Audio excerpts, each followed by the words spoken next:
कृष्ण चैतन्य देवं श्रीराधा कृष्ण पादान सहगण ललिता श्री विशाखान्वितांश नमो विष्णुपादाय कृष्णपृष्ठाय भूतले श्रीमते भक्तिवेदांत स्वामिनिति नामिने नमस्ते सारस्वती देवे गौरवाणी प्रचारिणे निर्विशेष शून्यवादी पाश्चात्यदेशतारिणे नमो महावदन्याय कृष्णप्रेमप्रदायते कृष्णाय कृष्णचैतन्य नामने गौरत्विषे नमः। हे कृष्ण करुणा सिंधो दीनबंधो जगत्पते गोपेश गोपिका कांत राधा कांत नमोस्तुते। तप्त कांचन गौरांगी राधे वृंदावनेश्वरी भानुसुते देवी प्रणमामि हरिप्रिये। वाञ्छाकल्पतरुभ्यश्च कृपा सिन्धुभ्य एव च पतितानां पावनेभ्यो वैष्णवेभ्यो नमो नमः। जय श्री कृष्ण चैतन्य प्रभु नित्यानंद श्री अद्वैत गदाधर श्रीवासादि गौर भक्तवृंद। हरे कृष्णा कृष्णा कृष्णा हरे हरे हरे राम राम राम हरे हरे। हरे कृष्ण। फैन भी यूज़ कर सकते हैं, पीछे गर्मी लग रही होगी।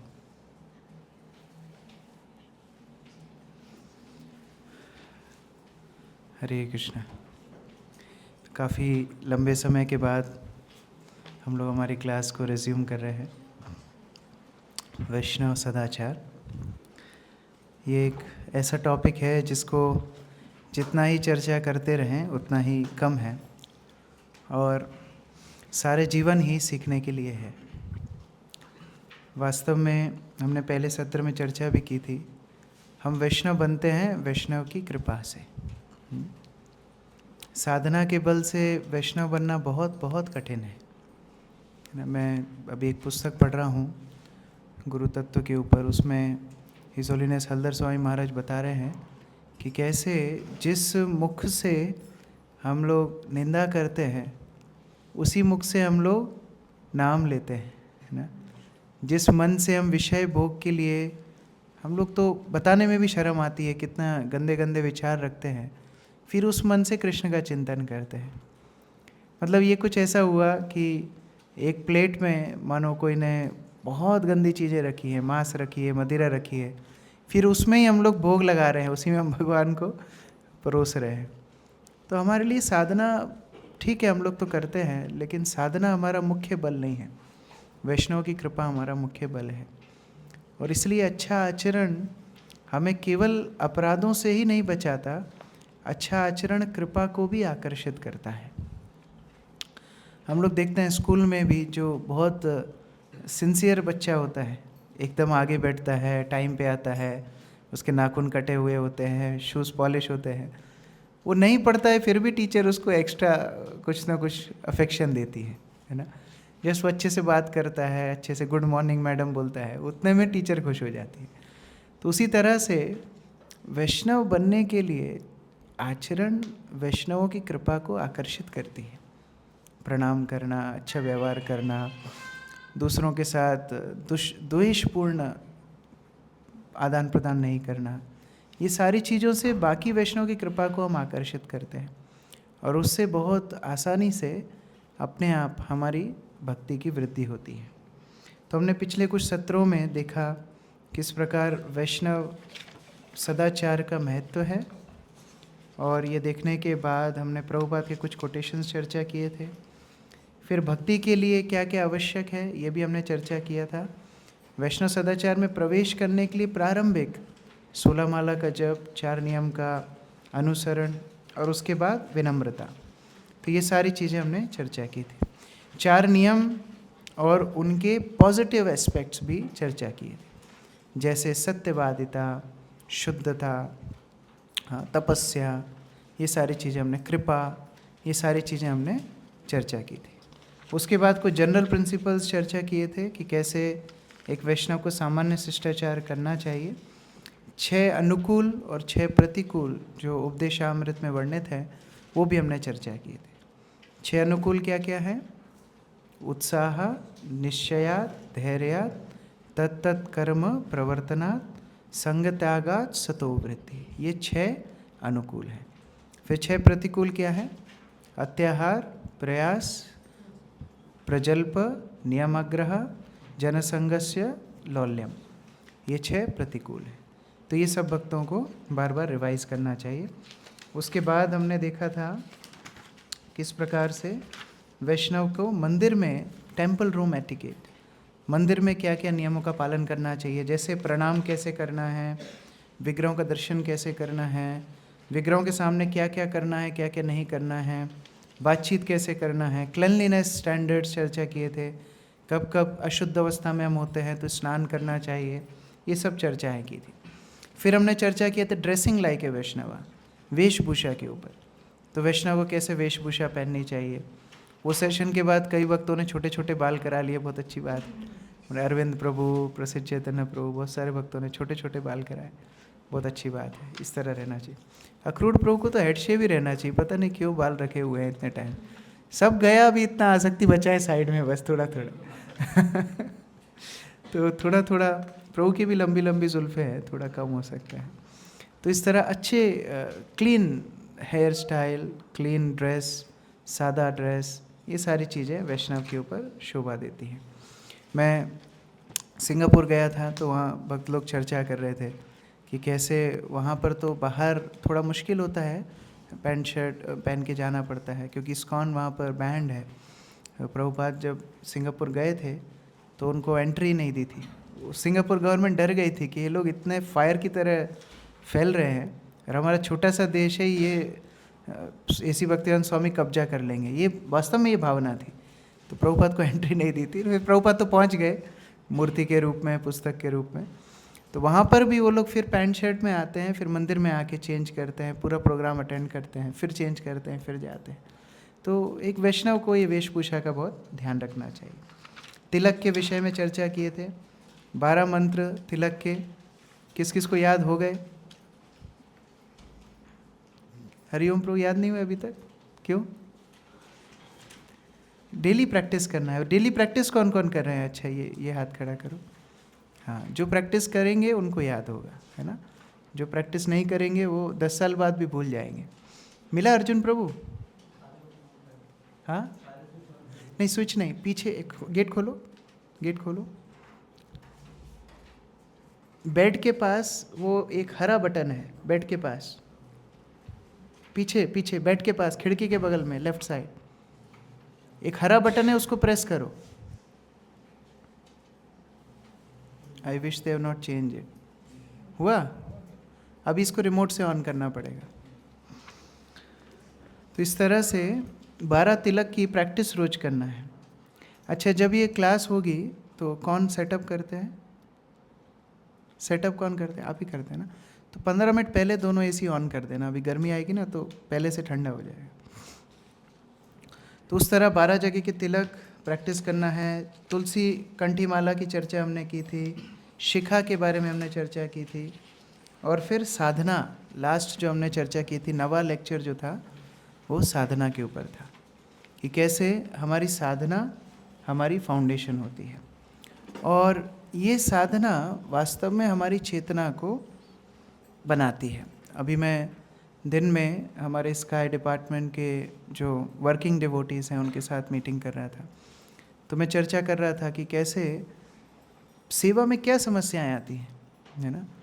तो बहुत सारे भक्तों ने कुछ कुछ बताया कि ये समस्याएं आती है, ये समस्या आती हैं। तो फिर मैंने उनको दूसरा प्रश्न पूछा कि अच्छा, समस्याएं सेम हो, लेकिन किसी दिन आप बहुत उत्साह में होते हो, तो जब बहुत उत्साह में होते हो तब कैसा दृष्टिकोण होता है, और जब आपका मन खराब होता है तब कैसा दृष्टिकोण होता है। जब उत्साह होता है तो बहुत सारी समस्या होती है, फिर भी हम चलो लिख लेते हैं, ये अभी कर लूँगा, फिर इसको बाद में कर लूँगा, इनको फ़ोन लगा लूँगा, ये कर लूँगा, वो कर लूँगा, फिर लास्ट में भी ऐसा दारा सिंह जैसी फीलिंग आती है कि हाँ ठीक है और भी उठा सकता हूँ।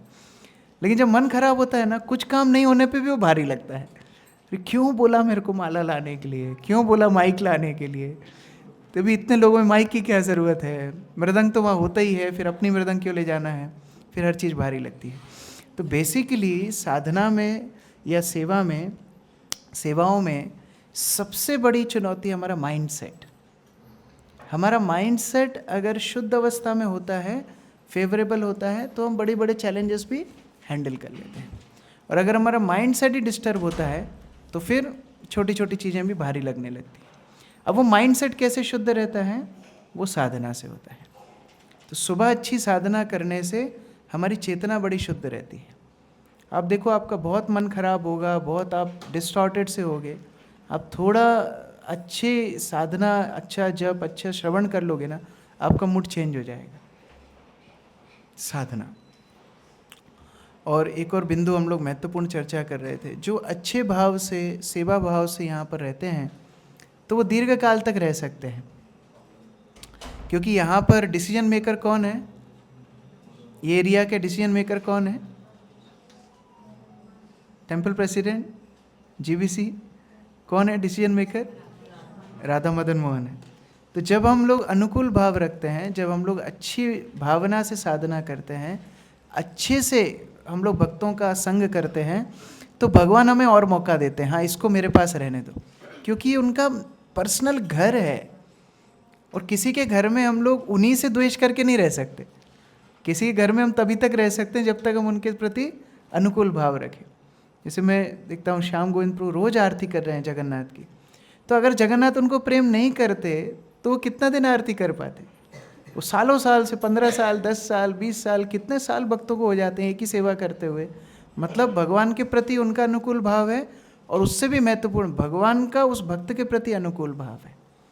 Krishna is also loving that devotee, इसलिए तो उनको पास में रख रखा है। तो इसलिए साधना बहुत महत्वपूर्ण है। हमारी चेतना कभी कलुषित ना हो, हमारा मनोभाव कभी निंदक ना बने, हमारा मन सूख ना जाए, है ना। जैसे कोई पेड़ होता है ना, उसमें एक दिन पानी नहीं देते हैं, फिर भी थोड़ा बहुत जो बचा कुचा मॉइस्चर होता है उससे पेड़ चला लेता है। फिर 2 दिन नहीं देते हैं तो भी टहनी तो ग्रीन ही रहती है, थोड़ी पत्तियां सूखना शुरू होती हैं। फिर 10 दिन हो जाएंगे, 15 दिन हो जाएंगे तो क्या होगा? अभी रूट्स सूखना शुरू हो जाएंगी। रूट्स सूख जाएंगी तो अब रिपेयर नहीं हो सकता वो, अभी वो पेड़ को दोबारा से आप हरा भरा नहीं कर सकते। उसी तरह से हमारी भक्ति है। एक दिन साधना ढीली हुई, ठीक है, फिर भी अगले दिन पकड़ सकते हैं। 2 दिन हुई, 3 दिन हुई, 10-15 दिन हो गए, अब वो जड़ें सूखना शुरू हो जाती हैं। और जैसे ही जड़ें सूखना शुरू होती हैं वैसे ही हम लोग हल्के पड़ने लगते हैं, हम लोग बहुत वीक पड़ने लगते हैं इस भक्तिमय संसार में, इस भक्ति के पथ पे। तो इसलिए साधना बहुत महत्वपूर्ण है। कम से कम कुछ नहीं होता है, ब्रह्म मुहूर्त में जप करना चाहिए। कम से कम कुछ भी नहीं कर पा रहे हैं, बहुत व्यस्तता है, कम से कम ब्रह्म मुहूर्त में जप करना चाहिए। अब उसके लिए ये सपोर्ट सिस्टम्स हैं। ठीक है, मंदिर आ जाओ तो अपने आप जप अच्छा हो जाएगा।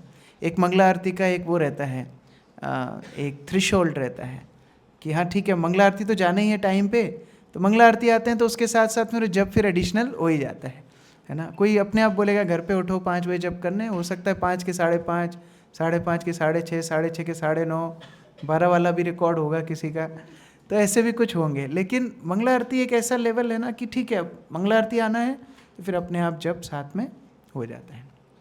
जैसे जो ब्राह्मण भक्त हैं उनको भी एक्सपीरियंस है, सुबह मंगला आरती आते हैं, अपने आप साथ में गायत्री हो जाती है, सब कुछ हो जाता है।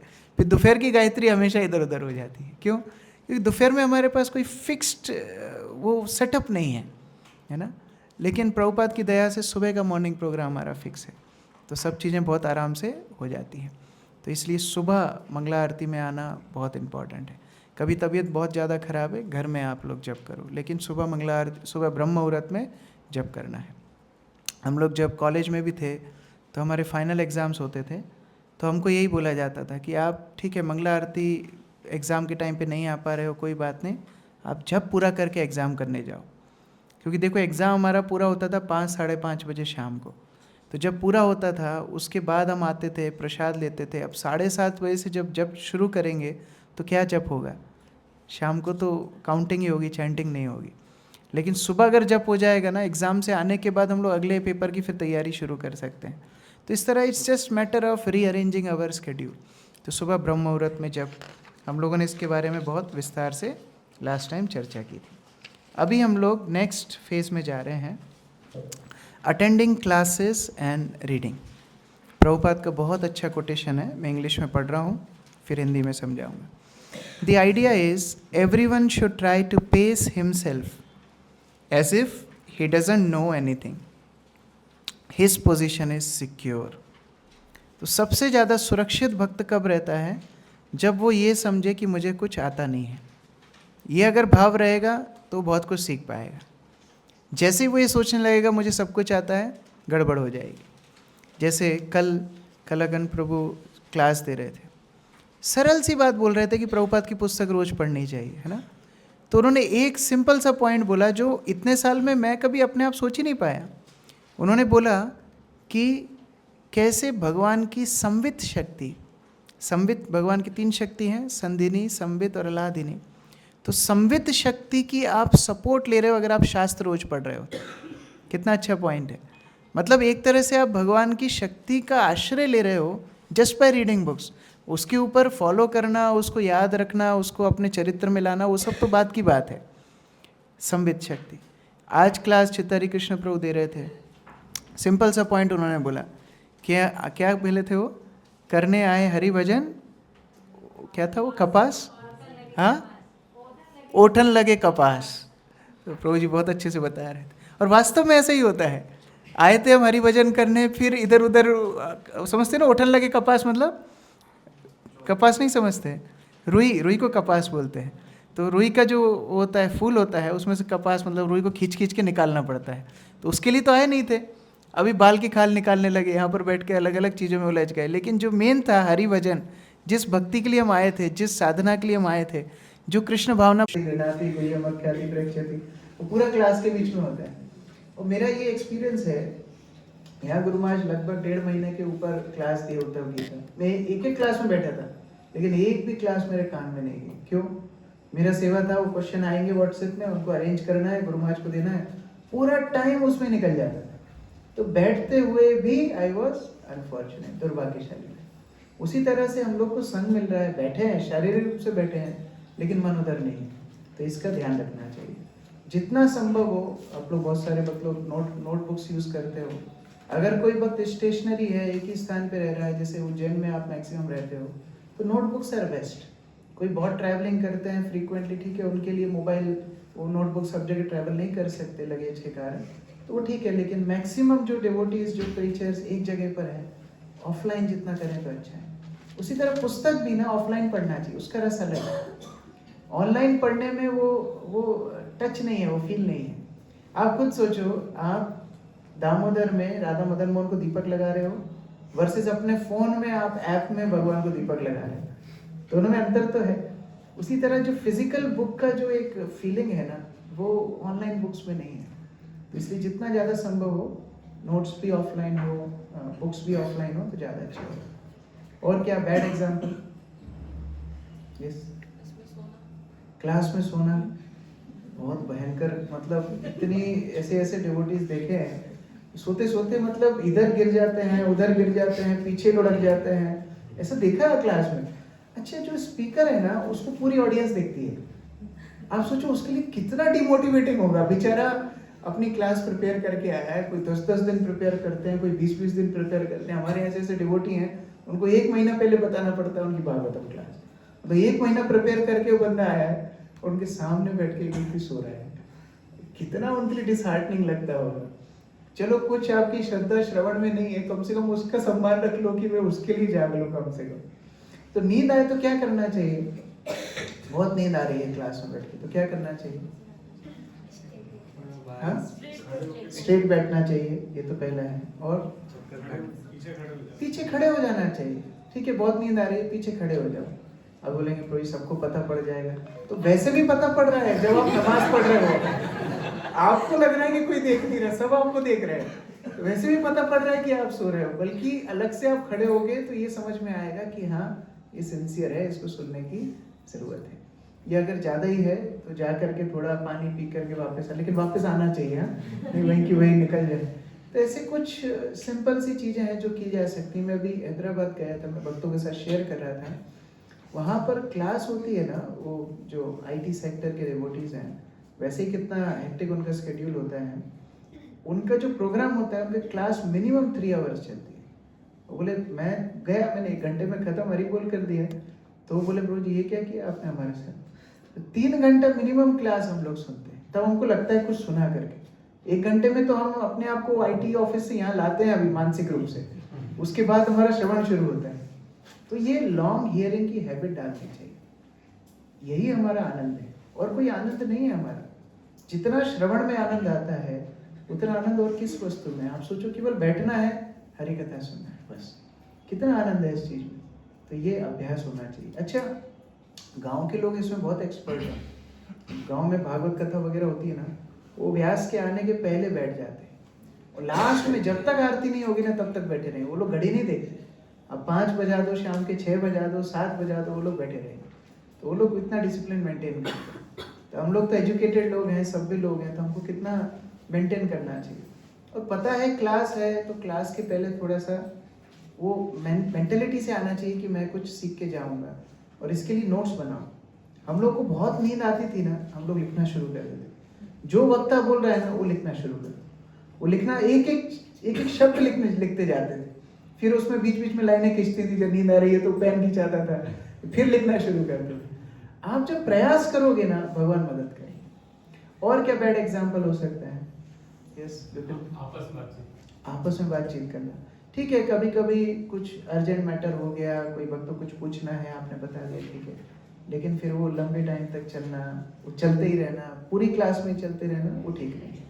अभी कभी कभी हो सकता है कुछ भक्त लोग बहुत दिन बाद मिले हों, आपस में उनकी बातचीत चल रही हो, फिर हमको दोष दर्शन नहीं करना चाहिए। लेकिन ये रेगुलर हैबिट नहीं बन जाए, ये डेली की हैबिट नहीं बन जाए। इस संडे फीस में मैंने कुछ भक्तों को डांटा था, पता नहीं अभी तो नहीं, पता नहीं याद है कि नहीं, लेकिन कई बार वो बहुत इरिटेटिंग होता है। वैसे ही कलयुग का माइंड इतना डिस्टर्ब है, सुनने वाले का डिस्टर्ब है, बोलने वाले का भी तो डिस्टर्ब है। वो बेचारा कहाँ से एसिमुलेट करके थॉट्स आपको बोल रहा है, फिर कुचुर शुरू होती है, उसका पूरा थ्रेड टूट जाता है। तो इसलिए बहुत सावधानी से आपस में बातचीत नहीं करना चाहिए। और क्या पॉइंट हो सकता है? क्लास में माला करना। वैसे ऐसे उदाहरण भी हैं, एकदम शुद्ध वक्त थे, वो नाम नहीं रोक पाए, वो जब कर रहे थे क्लास में, फिर वक्ता नाराज हो गए, वो वक्ता को अपराध लग गया। लेकिन हमारा वो इस तरह है नहीं, है ना। तो हम लोग के लिए जब के लिए बहुत टाइम है, हम लोग अच्छे से जब कर सकते हैं। क्लास के टाइम क्लास सुनना चाहिए, 2 चीज़ एक साथ कभी नहीं करना चाहिए। और क्या पॉइंट है? बार बार मोबाइल में होंगे। हाँ, वो मोबाइल चर्चा हुआ, व्हाट्सएप चलाना, बार बार मोबाइल देखना, ये शरीर यही रहता है, मन बाहर घूमता है। हाँ, वहाँ पर बैठ के अभी क्लास देखते देखते टीवी दिख गई, टीवी देख, अच्छा टीवी एकदम महंगी होगी, तो मेरे घर में टीवी छोटी है, तो टीवी में मैच देखूंगा, तो ये करूँ, फिर वो पूरा दिमाग दूसरी डायरेक्शन में चला जाए, फिर खींच के लेकर के आना चाहिए। तो इसलिए सबसे अच्छा है जब क्लास चलती है ना, तो जो श्लोक, जो परपट चल रहा है, आप उसको पुस्तक से पढ़ो। पुस्तक नहीं है, मोबाइल में पढ़ो, आप अपने मोबाइल में उसको पढ़ो, सुनो मत के, और नोट्स बनाओ। जितनी इंद्रियां एंगेज होंगी ना, उतना अटेंटिवनेस बढ़ेगा। अभी आंखें आपकी एंगेज हैं, अभी आपका कान एंगेज है, आप लिख रहे हो, आपकी स्किन एंगेज है, त्वचा एंगेज है। जितनी ज़्यादा हाथ पैर एंगेज, जितनी इंद्रियां एंगेज रहेंगी, उतना अटेंशन बढ़ेगा। तो ये करना है। और देखो, आप सब तो प्रचारक हो, जितना आप क्लास सुनते हो, आप ये सोचो मुझे इस लेवल का श्रवण करना है, अगर मुझे सेम टॉपिक कहीं और रिपीट करना पड़े ना, मेरे पास तैयारी रेडी है। वैसे ही बहुत आइडियल स्टैंडर्ड नहीं है, आइडियल स्टैंडर्ड होना चाहिए खुद के लिए, लेकिन कम से कम अटेंटिव होने के लिए अगर कोई ये भी सोच रहा है ना कि मैं एज इट इज़ कहीं पर देना चाहूँगा ना, मैं इसको रिपीट कर सकता हूँ, उतनी तैयारी आपकी होनी चाहिए। तो वहाँ पर आप प्रॉपर एग्जाम्पल्स भी नोट करें। जितने एग्जाम्पल्स आप नोट करोगे उतना टॉपिक अच्छे से समझ में आएगा। वहाँ पर प्रभुपाद का कोई पास टाइम बताया, वहाँ पर लिख लो, हिंट्स लिख लो, प्रभुपाद, ब्रह्मानंद, क्रैब, ओशियन, याद आ जाएगा। हाँ, वो एग्जाम्पल है। तो उस तरह और क्या बैड एग्जाम्पल हो सकता है? यस, चैलेंजिंग क्वेश्चंस करना, उसका आंसर हो सकता है पता है हमको, फिर भी हम जानबूझ के पूछ रहे हैं। या फिर कई बार हम लोग एक्स्ट्रा स्मार्ट बन रहे हैं, प्रभु जी ने ये पॉइंट छोड़ दिया तो मैं ये क्वेश्चन पूछूंगा तो प्रभु जी क्लैरिफाई कर देंगे, सबका भला होगा। तो इस तरह से कई, देखो वो सारी चीज़ें सीनियर्स करें अच्छी लगती है, हम लोग छात्र हैं। पहला क्या कोटेशन या है ना आपकी पुस्तक में कोटेशन, प्रभुपाद क्या बोल रहे हैं, मुझे सीखना है, ये भाव होना चाहिए। ये नहीं कि मैं सब कुछ जानता हूँ। ये सबने खोला है ना अटेंडिंग क्लासेस एंड रीडिंग, इसमें मुझे सीखना है, ये भाव होना चाहिए। तो चैलेंजिंग क्वेश्चन कभी नहीं, क्वेश्चन पूछो केवल फॉर्मेलिटी के लिए। आपकी भक्ति में जो सहायक क्वेश्चंस हो वो पूछना चाहिए। हम क्या क्या चैलेंजेस फेस कर रहे हैं वो क्वेश्चंस पूछना चाहिए, और फिर उसका अप्लाई भी करना चाहिए। मैं कई बार देखता हूँ जिसने क्वेश्चन पूछा है ना, वो क्वेश्चन पूछ के इधर उधर देखने लगता है। उसको लगता है मैं रिएक्शन तो देखूं मेरे क्वेश्चन पे लोगों ने कैसे, क्या वो खुश है नाराज है कि क्या। अरे आपने क्वेश्चन पूछा है, आपको आंसर सुनना चाहिए, नोट करना चाहिए। वो आपके लिए व्यक्तिगत बोला जा रहा है। क्लास तो सार्वजनिक है लेकिन क्वेश्चन तो आपका है।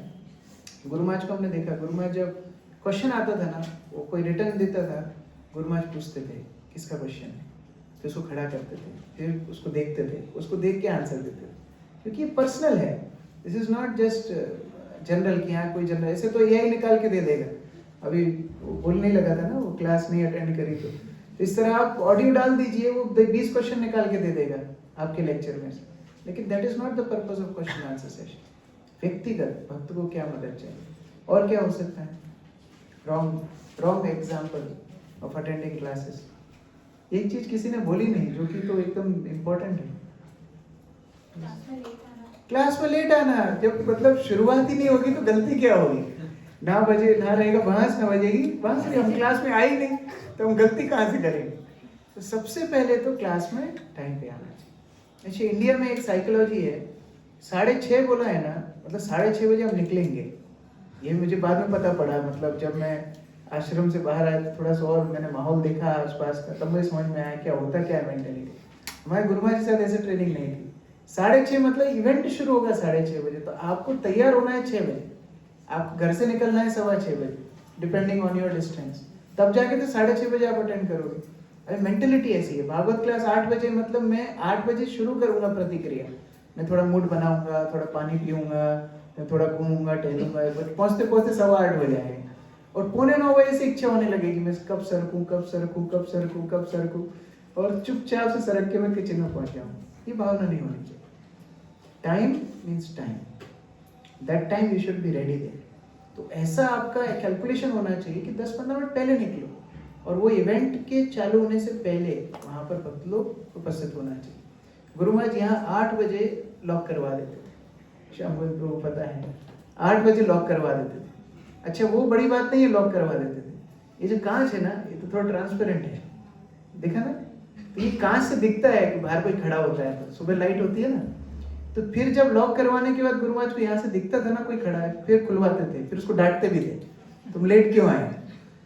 तो ये सब स्टैंडर्ड इंपॉर्टेंट है, इसलिए ठीक है। सॉफ्ट हार्टेड है, सब लोग तो पास टाइम डिस्कस करते हैं, यहाँ फूल बरस रहे हैं, लेकिन फिर स्ट्रिक्टनेस भी थी, क्योंकि वो डिसिप्लिन भक्ति में जरूरी है।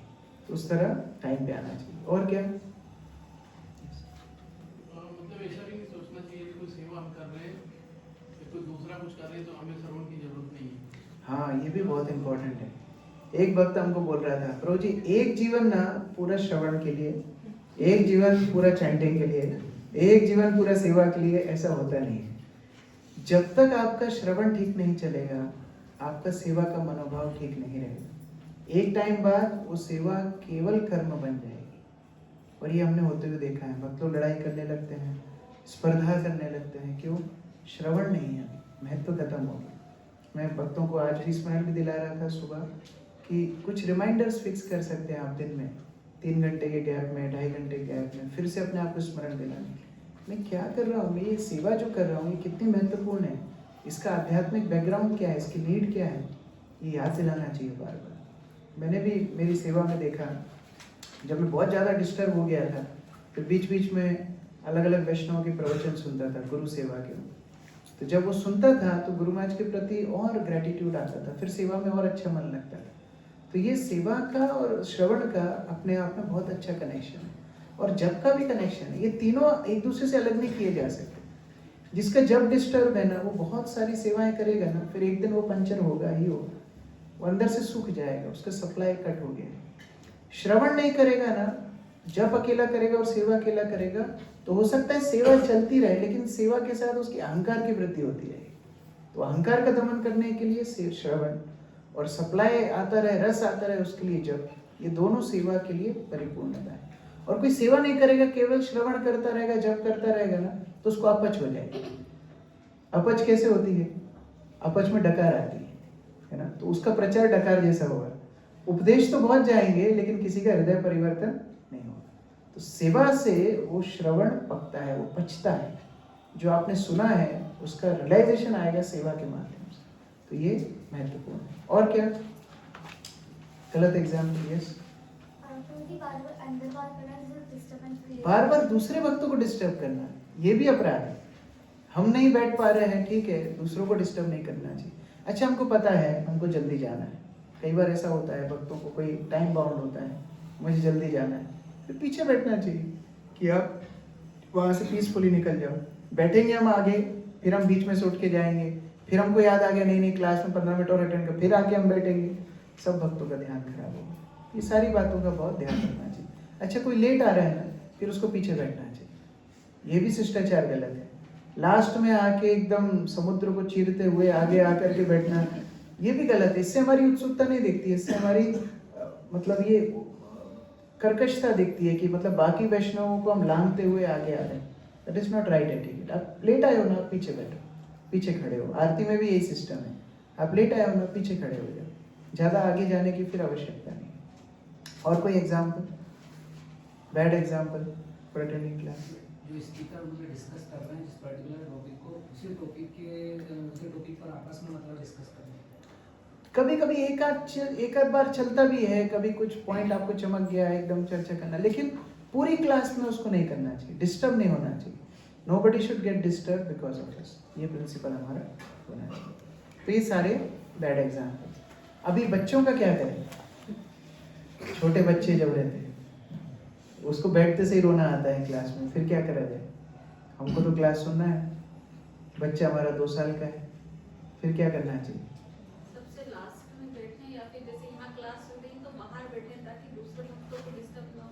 हाँ, दोनों ही एक्सट्रीम्स बुरे हैं। कई बार मतलब बोलते हैं प्रभु जी जब तक ये स्कूल नहीं जाएगा ना तब तक मैं मंदिर आऊँगा ही नहीं। ये रोता है, फिर मेरे को भागना पड़ता है, सब लोग मेरे को घूर घूर के देखते हैं, इससे अच्छा मैं आऊँगा ही नहीं, ये भी गलत है। दूसरा, एकदम मैं इतना गंभीर हूँ, मैं वहीं बैठूंगा, मेरा बच्चा चाहे रोए, चीखे, चिल्लाए, पूरा मंदिर फाड़ दे, वहीं बैठी रहूँगा, ये भी गलत है। एक तो हस्बैंड और वाइफ को दोनों को थोड़ा आसपास में बैठना चाहिए, पीछे, है ना, थोड़ा सा अप्रोचेबल, कि एक मेंबर संभाल ले। और दूसरा, अगर बच्चा रो रहा है उसको तुरंत लेके बाहर जाना चाहिए, है ना। कई मंदिरों में अनाउंसमेंट होता है, कृपया अपना फोन बंद रखें, बच्चे को भी स्विच ऑफ करें, क्योंकि बाकी भक्तों को भी डिस्टर्बेंस होता है। तो ऐसा कुछ प्रयास करना चाहिए कि आप ऐसे बैठें कि वहां से तुरंत आप, बच्चा परेशान हो रहा है, उसको थोड़ा सफोकेटेड लग रहा है, परेशान हो रहा है, थोड़ा बाहर चले जाए, तो उस तरह से आपका भी संग नहीं छूटे, बाकी भक्तों को भी डिस्टर्बेंस ना। तो ये सारे डूज एंड डोंट्स हैं हमारे क्लासेस अटेंड करने के। इससे रिलेटेड कोई क्वेश्चन? यहाँ तक किसी का कोई प्रश्न? यस। जैसे एक्चुअली मैंने फर्स्ट टाइम ऑब्जर्व किया इस चीज़ को कि भक्त लोग अगर स्पीकर को देख के क्लास अटेंड करते हैं, जैसे मैं ठाकुर कृष्ण दो का विष्णु सहस्त्र क्लास देखना, तो no one is there actually, वो 30-35 लोग बैठे थे, और ठाकुर कृष्ण दो ने जो क्लास दी उस दिन, जो लोग बैठे थे उनको इतना फायदा हुआ है।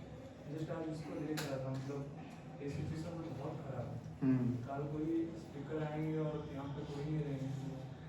नहीं, ऐसा कभी नहीं करना चाहिए। ये हमने पहले भी चर्चा की थी वैष्णव सदाचार में, स्पीकर देख के क्लास में नहीं आना चाहिए। हाँ ठीक है, कभी कभी मजबूरी होती है, आपको डिसीजन लेना पड़ता है, वो बात अलग है, लेकिन जितना आप, मैं वही शुरू में बोल भी रहा था, कौन से भक्त से भगवान कौन सी प्रेरणा आपको दे देंगे ना, आप नहीं डिसाइड कर पाएंगे।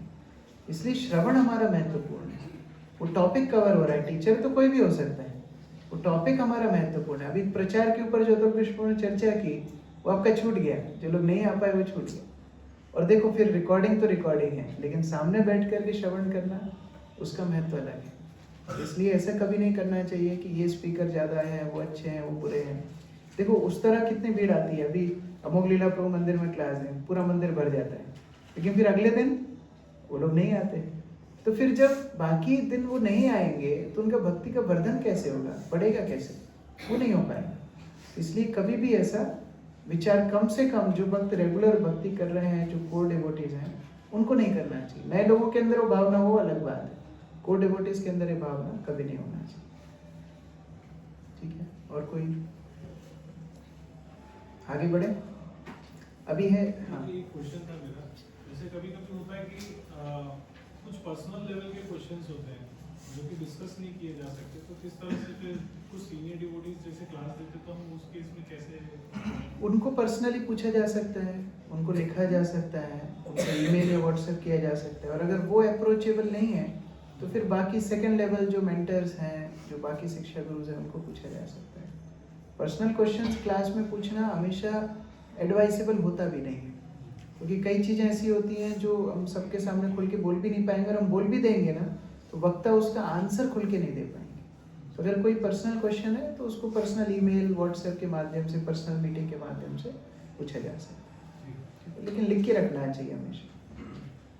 क्योंकि ना एक भाव, क्लास में एक भाव आता है कि मैं भक्त बनना है, मुझे सिंसियर बनना है, फिर जैसे ही क्लास का हरिबोल होता है ना भाव उड़ जाता है। इसलिए जैसे ही वो आए ना उसको लिख लेना चाहिए कि मुझे ये प्रश्न पूछना था, तो बाद में फिर उसको पूछ सकते हैं। ठीक है, आगे बढ़े। सेम प्रिंसिपल श्रील प्रभुपाद की पुस्तकों के लिए, क्योंकि रीडिंग इज ऑल्सो हियरिंग। ये पठन भी प्रभुपाद से डायरेक्ट श्रवण है। तो आप सोच लो, अभी प्रभुपाद स्वयं क्लास देते तो उसमें कितनी अटेंडेंस होती, प्रभुपाद स्वयं क्लास देते तो उसमें भक्तों को कितना उत्साह होता। तो उसी तरह प्रभुपाद की पुस्तक पढ़ना मतलब प्रभुपाद से डायरेक्ट श्रवण करना है। तो इसलिए प्रभुपाद की पुस्तक रोज भक्तों को पढ़ना है, और वास्तव में इसका कोई विकल्प भी नहीं है। जो भक्त व्यक्तिगत रूप से इंडिविजुअली प्रभुपाद की पुस्तक पढ़ते हैं, उनका मूड, उनका अंदर का आनंद, उनका एंथुजियाज्म लेवल, उनका डेडिकेशन वो अलग ही दिखता है। वो किसी को बताने की ज़रूरत नहीं है, हम लोग सर्वे करने की ज़रूरत नहीं है, वो अलग से दिखता है। उनका जो क्या बोलते हैं लाइवलीनेस है ना, वो लाइवलीनेस ही अलग होता है, और बाकी मुरझाए हुए दिखते हैं हम। क्यों? प्रभुपाद की पुस्तक वो नहीं पढ़ रहे हैं। मैं जब हम लोग एबिट्स मंदिर में थे तो एक मैं भक्तों के साथ शेयर कर रहा था, एक सिंपल से पैंट शर्ट में पहन के एक भक्त प्रचार कर रहे थे। तो मैं उनको पूछ रहा था ये कौन है, भक्तों ने बताया प्रभुपाद के डिसाइपल है, इन्होंने बताया डिवोटी। तो वो क्या करते हैं, रोज प्रभुपाद की पुस्तक पढ़ते हैं, और जितना पढ़ते हैं वो आके तेलुगु में दर्शनार्थी जो मंदिर में आते हैं उनको आंगन में बैठ के बताते हैं रोज। And he was initiated 1976, 50 years, 50 साल हो गए, 50 साल से ये काम कर। तो मैं उनको पूछा आप उज्जैन आइए, उन्होंने बहुत अच्छी बात बोली, मैं तो आऊँगा लेकिन मैं कुछ नया नहीं बोल पाऊँगा, तो मैं प्रभुपाद पुस्तक छोड़े कुछ पढ़ा नहीं। और उन्होंने एक बहुत अच्छा पॉइंट ये बताया, बोले देखो हम बहुत कुछ प्रचार में बोल सकते हैं, बोलने के लिए बहुत कंटेंट है, लेकिन प्रभुपाद अनुभवी थे कि क्या काम करेगा, वो अनुभवी थे, इसलिए तो पूरी दुनिया में प्रचार कर पाए ना। तो उनको पता है कौन सा पॉइंट व्यक्ति के ऊपर काम करेगा, उनको मसाला मालूम है। इसीलिए प्रभुपाद की बुक्स पढ़ना, उससे प्रचार करना ये मोस्ट इफेक्टिव। और सबसे बड़ा प्रचार तो हमको खुद को करना है ना। तो स्वयं के लिए अध्ययन बहुत आवश्यक है। देखो एक दिन हाथ पैर चलना तो हो जाएंगे बंद, है ना। अभी से होने लगा कुछ। मैं भक्तों बता रहा था, एक पुजारी आरती करके बाहर निकले, बोले मेरा ये अंगूठा बैठ गया, अभी लैंप नहीं उठा पाता। तो अभी देखो धीरे धीरे एक अंगूठा बैठा, हाथ बैठे, पैर बैठे, ये तो होना ही है, ये तो कलयुग में हो गई। मतलब अभी तो हम जब बाकी वरिष्ठ भक्तों से मिलते हैं ना, 70 साल के, 75 साल के, वो बोलते हैं प्रभु जी हमारा ये दिक्कत है, वो दिक्कत है। मैं बोलता हमको वो दिक्कत नहीं आएगी। क्यों? हम 70 साल उम्र देखेंगे ही नहीं, हम पहले ही चले जाएंगे, क्योंकि वहां तक पहुंचना भी तो बड़ा टारगेट है हमारा। ये प्रॉब्लम 35-40 में शुरू होगी, यहीं से शुरू हो जाएगा। तो इसीलिए जो अभी कर सकते हैं एंथुसियास्टिकली, वो बाद में नहीं कर पाओगे। लेकिन 2 चीजें आप लोग एकदम मरते दम तक कर पाओगे, एक है जप, एक है श्रवण। ये 2 चीजें आप मरते दम तक कर पाओगे। अभी अपोजिट देखो, अभी भागा दौड़े की बहुत आदत है ना। पुस्तक वितरण हमने कितना किया, हजारों किया, फिर पूछे पंचतत्व कौन है, टाइम फीस। तो इससे क्या पता पड़ता है हम लोग पर्सनल रीडिंग नहीं कर रहे हैं। अब अपोजिट देखो, जब शरीर चलना बंद हो जाएगा, सेवा नहीं कर पाओगे, और पठन में, श्रवण में रुचि नहीं है, तो उस टाइम करोगे क्या? बेड पे पड़े पड़े करोगे क्या? रुचि तो डेवलप नहीं हुई और अब शरीर भी काम नहीं करता है, तो वहाँ पर केवल रोना पड़ेगा फिर बैठ के, मेरे भक्ति नहीं हो रहा है, मेरा भक्ति नहीं हो रहा है। इसलिए अभी से वो अभ्यास होना चाहिए जप का, और अभ्यास होना चाहिए श्रवण का। अब श्रवण में प्रभुपाद की पुस्तक प्रधान है, फर्स्ट नंबर श्रवण है प्रभुपाद की बुक रीडिंग। अगर ये अभ्यास होगा ना, आपकी भक्ति कोई रोक नहीं पाएगा। आप 90 साल के भी होगे ना, प्रेम से प्रभुपाद की पुस्तक पढ़ सकते हो, जप कर सकते हो, आप आनंदित रहोगे। प्रभुपाद की एक शिष्या थी, उनको कैंसर हुआ, राधानाथ महाराज मिलने के लिए गए, तो वो गए थे सहानुभूति देने के लिए, तो बाहर निकल के आए 2 घंटे बाद, वो इंस्पायर्ड हो गया। क्यों? माता जी बोल रही थी कि ये कैंसर कितना बड़ा आशीर्वाद है कि मैं बेड से नहीं उठ पा रही हूँ, अभी मेरे पास पूरा दिन है प्रभुपाद की पुस्तक पढ़ने के, मेरे पास पूरा दिन है। So this is only possible जब चलते फिरते समय में आप अभ्यास करो, नहीं तो फिर हॉस्पिटल में रोने निकलेंगे और कुछ निकलेगा। इसलिए पठन श्रवण कंपल्सरी। अब हम लोग आते हैं कुछ प्रैक्टिकल एस्पेक्ट्स पे, जो कि डे टू डे जीवन में सब भक्तों को करना अनिवार्य है। Mainly deity worship. Deity worship क्यों महत्वपूर्ण है? अच्छा हाँ, जैसे आपने बोला कि बुक रीडिंग प्रभुपाद के श्रवण है, तो प्रभुपाद लेक्चर प्रभुपाद लेक्चर भी श्रवण है, दोनों ही श्रवण है। और अभी दोनों में बैलेंस कैसे? देखो मेरा एक अनुभव है, बहुत सारे भक्त लोग अगर बहुत सारे लेक्चर सुनना चाहते हो, एक प्रभुपाद टेप ले लीजिए। प्रभुपाद टेप पे मुझे कोई कमीशन नहीं मिल रहा, लेकिन मैं आपको बता रहा हूँ कि प्रभुपाद टेप आपके लिए बहुत महत्व। मेरे पास 4 हैं, एक मैंने एक बाथरूम में रखा है, दूसरे बाथरूम में रखा है, एक मैंने ऑफिस में रखा है, सबको चार्ज रखता हूँ, ये ट्रैवलिंग पे भी लेके जाता हूँ। 4 है। क्यों? क्योंकि जिधर आप जाएंगे ना, उठते से ही पहले उसको ऑन कर लो। अभी आश्रम में भक्त लोग नहीं कर सकते हैं, कि आश्रम में एक भक्त एक लेक्चर चलाएगा, दूसरा चिल्लाना शुरू कर देगा, लेकिन घर में आप लोग के पास ये सुविधा है ना। कुछ फैक्टर्स गृहस्थ आश्रम के भी अच्छे हैं, ऐसा नहीं सब ब्रह्मचारी आश्रम में अच्छे हैं। गृहस्थ आश्रम में बेनिफिट है क्या? आप उठते से अपना लेक्चर ऑन कर लो, और प्रभुपाद का लेक्चर आधा घंटे से ज़्यादा का 40 मिनट मैक्सिमम होता है, तो आपके उठने से लेके तिलक लगाने तक आपका एक लेक्चर प्रभुपाद का हो जाएगा। आप कल्पना करो, 365 दिन में आपके 300 से ज़्यादा लेक्चर्स कंप्लीट हो जाएंगे, ओनली सुबह। अच्छा, सेकंड जब आप प्रसाद लेते हो, प्रसाद के समय आप वर्क प्लेस पे हो, आप लोग लंच ले रहे हो, 15-20 मिनट का भी है, 15-20 मिनट आप लेक्चर सुन सकते हो। तो इस तरह से बिना एक्सक्लूसिव टाइम निकाले आप प्रभुपाद कितने सारे लेक्चर सुन सकते हो इजीली। एक्सक्लूसिवली बैठ के कोई सुने तो बहुत ही बढ़िया बात है, लेकिन मैं बोल रहा हूँ अगर कुछ ना कर पा रहा हूँ तो इतना तो कर ही सकता है।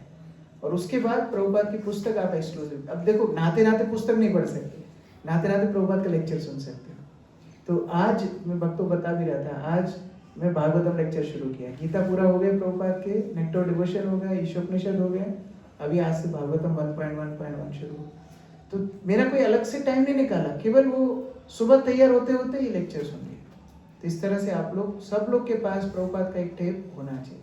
ज़्यादा कॉस्टली नहीं है, 1,500-2 हज़ार रुपये में आ जाता है सिंपल वाला। वो टेप का साउंड इतना हैवी होता है, आप नहाओगे बाल्टी में फुल नल भी चलाओगे ना तो भी उसका आवाज़ आएगा। मोबाइल में डिस्ट्रैक्शन बहुत है, अभी आपने चलाया लेक्चर और बीच में एडवर्टाइजमेंट आ गया, छैया, फिर वो आपका पूरा मूड खराब कर देगा। इसलिए वो मोबाइल डिस्ट्रैक्शन पूर्ण है, वो टेप सबसे अच्छा है। जहाँ बंद करोगे वहीं से फिर लेक्चर शुरू भी होगा, that is the best thing. एक तो वो लेक्चर्स के लिए, दूसरा प्रभुपाद की पुस्तक। ये 2 चीज़ें कोई करेगा। और देखो फाउंडर आचार्य है ना, उनकी वाणी में शक्ति है। आप 100 जगह प्रवचन सुनोगे, लेकिन उनसे सुनने में जो आपको उत्साह आह्लाद मिलेगा ना, और कहीं मिलेगा नहीं। हमारे कई वक्तों ने ट्राई किया, अभी पता नहीं कर रहे हैं कि नहीं, 10-15 मिनट रोज वो लोग सुन रहे थे प्रभुपाद की वाणी, और सुनने से उनको एक अलग इंस्पिरेशन मिल रहा है। तो प्लीज ट्राई इट, उससे आपको एक अलग उत्साह भक्ति में मिलेगा। प्रभुपाद सरल चीज बोलते हैं, लेकिन वो हार्ट को टच करती है। ही नो वेयर टू अटैक। आज चित्तारी को बोल भी रहे थे, सोनार टुक टुक टुक टुक करता रहता है, फिर लोहार एक बार धड़ मारता है, वो टूट जाता है। तो प्रभुपाद का हथौड़ा उस तरह है, हम लोग टुक टुक टुक कर रहे हैं, उनका एक साउंड आता है, हम लोग का अविद्या टूट जाता है। और कोई इसमें क्वेश्चन किसी का? बढ़े आगे। अभी डीटी वर्शिप यानी अर्चा विग्रह की सेवा। सबसे पहले तो अर्चा विग्रह की सेवा क्यों जरूरी है? युग धर्म तो हरिनाम संकीर्तन है, तो अर्चा विग्रह की सेवा क्यों जरूरी है? यस, भगवान से एक पर्सनल कनेक्शन बनाने के लिए। पर्सनल कनेक्शन बनाने के लिए, क्योंकि नाम, भगवान का नाम बहुत आध्यात्मिक स्तर पे है, it's too spiritual for us to connect, है ना। लेकिन जो विग्रह है वो हमारी भौतिक इंद्रियों को भी दिखते हैं, भौतिक इंद्रियों से भी हम उनकी सेवा कर सकते हैं, उनको हम भोग लगा सकते हैं, उनको हम प्रणाम कर सकते हैं, उनको हम गार्लेंड पहना सकते हैं, उनका श्रृंगार का दर्शन कर सकते हैं। ये सारी चीज़ें हम भौतिक स्तर पे भी कर सकते हैं। और बाहर के लोगों को देखो, वो लोग आएंगे ना, उनको नाम समझ में आए नहीं आए, कुछ समझ में आया नहीं, वो देखते हैं हाँ आपकी इस्कॉन में विग्रह बहुत अच्छे हैं, उनको बहुत, उसको फोटो लेकर ले जाते हैं, है ना। तो इस तरह से विग्रह के एकदम नीचे से नीचे स्तर तक भी भक्त को कनेक्शन बनाने के लिए बड़ा आसानी से हो जाते हैं। और क्यों जरूरी है? प्योरिटी भी मेंटेन करती है। प्योरिटी मेंटेन अपने आप हो जाती है। अभी नाम का हमने इतना एक्सप्लॉयटेशन करा है, हमको पता है कि नाम किसी भी अवस्था में कर सकते हैं, तो फिर नहाने की जरूरत है, ब्रश करने की जरूरत नहीं, पड़े पड़े कर लो, लेटे लेटे कर लो, गाड़ी में कर लो, जहाँ करना है कर लो। लेकिन विग्रह के साथ आप ऐसा नहीं कर सकते। अभी विग्रह को स्पर्श करना है, ऑफरिंग करनी है, कुछ भी करना है, तो आपको नहाना है, आपको साफ रहना है, तो अपने आप क्लेanलीनेस मेंटेन होगी। क्लेanलीनेस मेंटेन होगी, सतोगुण की वृद्धि होगी, सतोगुण की वृद्धि होगी तो अपने आप हरिनाम करने में आपका मन कम से कम भटकेगा। तो ये सारे फैक्टर्स कनेक्टेड हैं। और क्यों जरूरी है? ज्यादा इंद्रियां भगवान की सेवा करती हैं। हाँ, अपनी इंद्रियां, भौतिक रूप से जो इंद्रियां इधर उधर भटक रही थी, वो एक साथ हम लोग भगवान की सेवा में लगा सकते हैं विग्रह की सेवा के माध्यम से। और जैसे कुछ भगवान के विषय में अपन श्रवण करते हैं तो डीटी देखने के बाद वो भाव अपने अंदर, हाँ, कनेक्शन हम लोग कर पाते हैं। अभी प्रार्थना करना है, मान लो आपने प्रेयर याद की, अभी प्रार्थना करना है, तो एकांत में बैठ करके भगवान के सामने प्रार्थना करने में वो कनेक्शन बहुत डिफिकल्ट से लगेगा। विग्रह के सामने वही प्रार्थना, वही श्लोक बोलना बहुत नेचुरल लगता है कि हम भगवान को अपनी प्रेयर बोल रहे हैं, ये अपने मन की बात भी बताना है, तो विग्रह के सामने बड़ी आसानी से बता सकते हैं। तो श्रवण किया उसको कनेक्ट विग्रह से बहुत आसानी से किया जा सकता है। और क्या? मैनेजमेंट के सुबह भोग लगाना, तो हम जल्दी उठेंगे, भोग लगाएंगे। हाँ, अपना शेड्यूल सुधारना है तो डीटी के शेड्यूल के हिसाब से चलो, वो सरल है, अपने आप आपका शेड्यूल मैच हो जाए। वो डीटी के पहले, उठने के पहले आपको उठना है, डीटी के सोने के बाद आपको सोना है। ये दो चीजें हो जाएंगी, अपने आप पूरा शेड्यूल सेट हो जाएगा। जो लोग मंदिर में इस प्रकार से सेवा नहीं कर सकते, उन लोगों के लिए एक तरीका है कि जैसे घर पे भगवान की सेवा। हाँ, देखो मंदिर में सेवा करने के लिए बहुत नियम है, लेकिन घर में अपना आपका पर्सनल ऑल्टर है, आप पूरी सेवाएं वहाँ पर कर सकते हो। ये भी एक अपॉर्चुनिटी है, एक प्रैक्टिस है कि देखो मंदिर में तो हम लायक नहीं है वो सेवा करने के, लेकिन घर में हम लोग वो सेवा कर सकते हैं। और क्यों जरूरी है? आत्मा का परमात्मा से जुड़ाव। और यस, भगवान अपने आप को प्रकट करते उस रूप में, ताकि हम उस रूप में सेवा करें। हाँ, भगवान स्वयं कृपा करके उस रूप में प्रकट हुए हैं। और एक और चीज मैं ढूंढ रहा हूँ, भगवान को देखते से ही मतलब वो हो जाता है कि नाम से एकदम से वो नहीं आता, भगवान की तस्वीर देख के लगता है कि कृष्ण जी हैं, राधा जी हैं। वो कनेक्शन वाला पॉइंट चर्चा हुआ। और सेवा का भाव, सेवा का भाव बढ़ता है। और प्रसाद हम कई बार ऐसे नॉर्मली खा लेते हैं डायरेक्ट, तो भगवान के सामने रख के उनका विग्रह नहीं हो तो प्रसाद कहाँ से होगा, तो वो भी इम्पोर्टेंट पॉइंट है। और यस ब्रो जी, एक रेगुलरिटी मेंटेन होती है, जैसे अपन रोज सेवा करते हैं ना, एक दिन यदि नहीं करते तो हमें खुद को ही मतलब अंदर से वो मतलब खालीपन सा लगता है कि मैं क्या हो गया मेरे जीवन में, मतलब सब खराब हो गया। इसी पॉइंट को मैं ढूंढ रहा था। एक्चुअली गृहस्थ लोगों को आसक्ति बहुत एक्सपोनेंशियली बढ़ती है, बहुत एक्सपोनेंशियली बढ़ती है। विवाह होता है, फिर विवाह के समय एक आसक्ति का लेवल होता है, फिर 10 साल में वो और गाढ़ा हो जाता है, वो 50 साल में और गाढ़ा हो जाता है। आपने देखा होगा, वो वृद्ध लोग रहते हैं ना, एक की डेथ होती है, वो 1-2 महीने में दूसरे की डेथ हो जाती है। वो आसक्ति का लेवल बहुत बहुत गहरा हो जाता है। फिर बच्चे आते हैं, बच्चों से आसक्ति हो जाती है, वो बात नहीं मानता है, वो माँ बाप को गाली देता है, जो भी करता है, फिर उससे आसक्ति माँ बाप की कितनी हो जाती है। वो बच्चे की तबीयत खराब होती है, माँ बाप रात भर जागे रहते हैं। अभी बच्चे के लाइफ में मान लो शादी भी हो गई बच्चे की, बच्ची है दूसरे घर में चली गई, उसको एक बार वीडियो कॉल में देखा ना, उसका मुंह उतरा रहेगा ना, आपका यहाँ पर खाना पीना बंद हो जाए, इतने आसक्ति हो जाती है। तो वो प्रगाढ़ एकदम वो बाइंड करता जाता है। भक्त होने के बाद भी अच्छा गृहस्थ लोग आते हैं, बड़े बड़े सन्यासी के बाद अपने बच्चे को आगे लेके आते, बेटा इनको नरसिंह आरती सुनाओ। क्या महाराज लोगों को यही कहा मैं 15 बार नरसिंह आरती सुनेंगे? फिर वो लोग खड़े होकर सुनते हैं, ठीक है अभी जो बच्चे, लेकिन माता पिता का क्या है, इसको माला मिलेगा, इसको महाराज कुछ बोलेंगे। तो कितना मतलब हमारा पूरा जीवन इसी में उल्टा, मेरी पत्नी, मेरा बच्चा, मेरा घर, इसी में पूरा उलझा निकल जाता है। विग्रह पूजा गृहस्थों को एक चांस देती है उस आसक्ति को भगवान में बनाने की। देखो जिसके साथ आप 24 घंटे रहोगे ना, उसके साथ आसक्त हो जाओगे। अभी घर में भगवान नहीं रहेंगे, ऑल्टर नहीं रहेगी, ऑफरिंग नहीं रहेगा, आरती नहीं रहेगी, सेवा नहीं रहेगी, तो वो आसक्ति घर घर में घूमती रहेगी। इसलिए गृहस्थों के लिए विग्रह पूजा अनिवार्य, प्रभुपाद ने कितने तात्पर्य में बोला है, कंपल्सरी, नहीं तो वो कभी भी भौतिक बंधन से बाहर नहीं निकल सकते, कभी भी नहीं निकल सकते।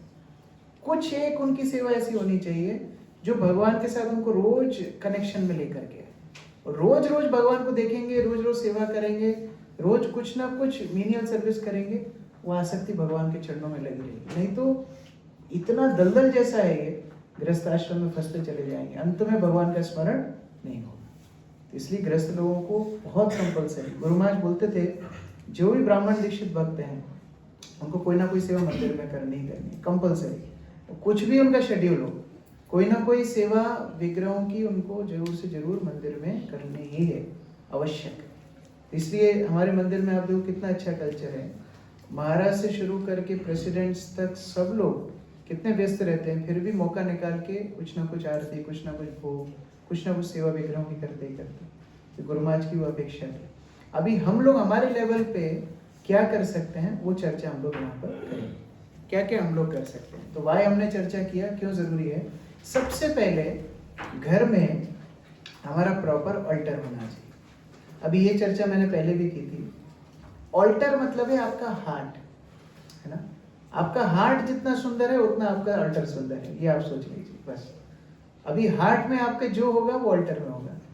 अभी ऑल्टर में काली माता भी हैं, गणेश जी भी हैं, वो झूलेलाल जी भी हैं, और बापू जी भी हैं, और सारी दुनिया के लोग हैं। इसका मतलब क्या है, हार्ट में भी वो सब लोग बैठे हुए। तो भगवान के लिए जगह कहाँ बची। भगवान केवल वो लोकल पैसेंजर हो गए। लोकल पैसेंजर समझते हैं ना, रिजर्वेशन ही सीट नहीं है उनके, बेचारे उनको कपड़ा डाल के अपनी सीट रोकनी पड़ रही है। तो वो हालत भगवान की होगी। भगवान को फर्स्ट क्लास में ट्रेवल कराना है। फर्स्ट क्लास कंपार्टमेंट मतलब only for Krishna, nobody else. हाँ, कृष्ण के साथ कृष्ण के परिकर हमेशा रहेंगे। तो जब हम हमारा ऑल्टर सेट करते हैं, थोड़ा हिम्मत रखो। आप भगवान का आश्रय लोगे, आपका कोई अनित नहीं होगा। ये इंडिया में मेंटेलिटी अंदर घुस गई, अंदर तक एकदम, अरे मैं हटा दूंगा, मेरे को अपराध हो जाएगा, मेरा बेकार हो जाएगा। जब आप आध्यात्मिक नियमों का खंडन करते हो तब डर लगना चाहिए। जब आप अनैतिक कार्य करते हो, अनैतिक चीजें देखते हो, अनैतिक चीजें बोलते हो, अनैतिक चीजें सुनते हो, तब डर लगना चाहिए कि मेरे जीवन में अनित होगा। भगवान का आश्रय लेने में क्यों डर लगना चाहिए। तो सभी का सम्मान किया जाए, लेकिन हमारे ऑल्टर में होंगे केवल राधा कृष्ण और चैतन्य महाप्रभु। चैतन्य महाप्रभु हमारे इष्ट है, वो हमारे सब कुछ है। तो ये हमारे ऑल्टर की सज्जा होनी चाहिए। और फिर उनसे रिलेटेड जो भी इनकारनेशंस हैं, जैसे जगन्नाथ हैं, नरसिंहदेव हैं, जो हमारी भक्ति के विघ्न विनाशक हैं, फिर कृष्ण बलराम हैं, ये सब ऑल्टर में हो सकते हैं। फिर हमारे गुरु वर्ग ऑल्टर में रहते हैं, क्योंकि उनके माध्यम से हम कृष्ण, राधा कृष्ण की उपासना करते हैं। तो इस तरह से ऑल्टर आपका हार्ट का रिफ्लेक्शन है। और ऑल्टर क्या है, ऑल्टर आपका गंतव्य भी है। आपको कहाँ जाना है, ये आपका ऑल्टर है। आप कहाँ जाना चाहते हो। अगर आप वास्तव में देवी देवताओं के पास जाना चाहते हो तो देवी देवताओं को ऑल्टर में रखना है। राधा कृष्ण के चरणों में जाना चाहते हो तो उनको ऑल्टर में रखना है। इस तरह से योर ऑल्टर आपके हार्ट का रिफ्लेक्शन हो और आपका गंतव्य भी हो। इसलिए मैंने रिक्वेस्ट भी किया था सब भक्तों को, आपके ऑल्टर क्या है, थोड़ा फोटो खींच के आपके मेंटर्स को भेजिए, उनसे सजेशन लीजिए ऑल्टर कैसे जमाना चाहिए। इस्कॉन में आके हम ये भी सीखते हैं ऑल्टर कैसे जमाना चाहिए। ये कोई नहीं सिखाता है बाहर। ऑल्टर में कैसे स्टेप्स होती हैं, डिफरेंट लेवल्स होते हैं। सबसे ऊपर विष्णु तत्व होते हैं, राधा कृष्ण हो, गौर निताई हो, कृष्ण बलराम हो, जगन्नाथ हो। सेकंड लेवल पे हम नरसिंह देव को रखते हैं, पंचतत्व को रखते हैं, और फिर थर्ड लेवल में हम गुरु परंपरा को रखते हैं। तो एटलीस्ट ये ऑल्टर सबके घर में अच्छे से सेट होना चाहिए, पहली स्टेप है। ठीक है, किस किस के घर में अच्छे से सेट है इस तरह जैसे मैं बता रहा हूँ? Okay, very good. जिनके घर में नहीं है, आप लोग अपने मेंटर से गाइडेंस लेके ऑल्टर सेट करो। बहुत बड़ा डेकोरेशन की जरूरत नहीं है, सिंपल भी ऑल्टर हो सकता है ना, लेकिन उसका ग्रेडेशन प्रॉपर हो, उसको अच्छे से अरेंज करना ये इंपॉर्टेंट है। ठीक है, आजकल कटआउट्स आते हैं, बिल्कुल डीटीज जैसे दिखते हैं, बहुत सुंदर लगता है देखने में। आप कुछ लाइट्स लगा सकते हो। एक छोटा हम लोग पहले लगाते थे गुना में, जो सीपीयू का वो होता है ना, एग्जॉस्ट फैन, है ना, वो हम लोग तोड़ निकाल करके हार्डवेयर ट्रेनिंग कर रहे थे उस टाइम 6th क्लास में, वो निकाल करके वो लगाया था वो, तो उससे भगवान को हवा भी होती है। छोटा सा आपका सेटअप आप कर सकते हो घर में, so that will be reflection of your heart. यहाँ से अपनी डीटी वर्शिप शुरू होगी। अच्छा, ऑल्टर के बाद ऑल्टर से रिलेटेड कुछ पैराफर्नेलिया होता है। क्या क्या पैराफर्नेलिया होता है लिखो यहाँ पर। कौन लिखेंगे? किसकी हैंडराइटिंग अच्छी है? कहाँ गए हमारे ज्ञान प्रभु? कहाँ है? आ जाओ, ये आपकी इटर्नल सर्विस है लिखने की। देखो क्या क्या जरूरत पड़ती है हमको ऑल्टर सेवा में, घर में क्या क्या होना चाहिए। सबसे पहले ऊपर लिखो ऑल्टर, पॉइंट नंबर 1। नहीं, हाँ ठीक है, पॉइंट नंबर 1 ही ऑल्टर था। अब इसमें डैश मारो। कंपल्सरीली आपके ऑल्टर में क्या क्या होना चाहिए? एक आपका गौर निताई का पिक्चर होना चाहिए। ठीक है, गौर निताई का पिक्चर। अच्छा, हम लोग जनरली पेंटिंग्स नहीं रखते हैं, हम लोग जो विग्रह की सेवा हमारे लोकल टेम्पल में होती है उनका फोटो रखते हैं, क्योंकि फिर इट्स अबाउट कनेक्शन, है ना। जो हमारे मंदिर है, लोकल टेम्पल है, उनके विग्रह हमारे इष्ट है, उनके हम दिन रात सेवा कर रहे हैं, उन्हीं का फोटो हमारे ऑल्टर में रखते हैं। तो एक तो गौर निताई, कॉमा राधा मदन मोहन का फोटो, उज्जैन के भक्त लोग राधा मदन मोहन का फोटो रख सकते हैं। ठीक है, ये दो तो कंपलसरी है। अब इसके अलावा आप लोगों की चॉइस है, आप जगन्नाथ का फोटो रखो, आप कृष्ण बलराम का रख सकते हो, जो भी एक्स्ट्रा आपको जो फोटोज रखने हैं टेम्पल के ऑल्टर्स में। गुरु ने तो हमको सारा कंप्लीट पैकेज दिया है यहाँ से, लेकिन गौर निताई राधा कृष्ण कंपलसरी है। ये लेवल 1 हुआ। लेवल 2 में एक साइड में आएंगे पंचतत्व, एक साइड में आएंगे नरसिंह देव। ठीक है, ये भी कंपलसरी है। पंचतत्व को सेकंड लेवल में अलग से इसलिए हम लोग रखते हैं क्योंकि पंचतत्व में, दोबारा रिपीट कर देता हूँ, सबको याद नहीं है क्योंकि, तो श्री कृष्ण चैतन्य महाप्रभु कौन है? ये स्वयं श्री कृष्ण है जो राधा रानी का भाव लेके आए। नित्यानंद प्रभु कौन है? बलराम है। फिर गदाधर पंडित कौन है? श्रीमती राधा रानी। फिर शिवास पंडित कौन है? नारद मुनि। अद्वैत आचार्य कौन है? महाविष्णु और सदाशिव के सम्मिलित रूप है।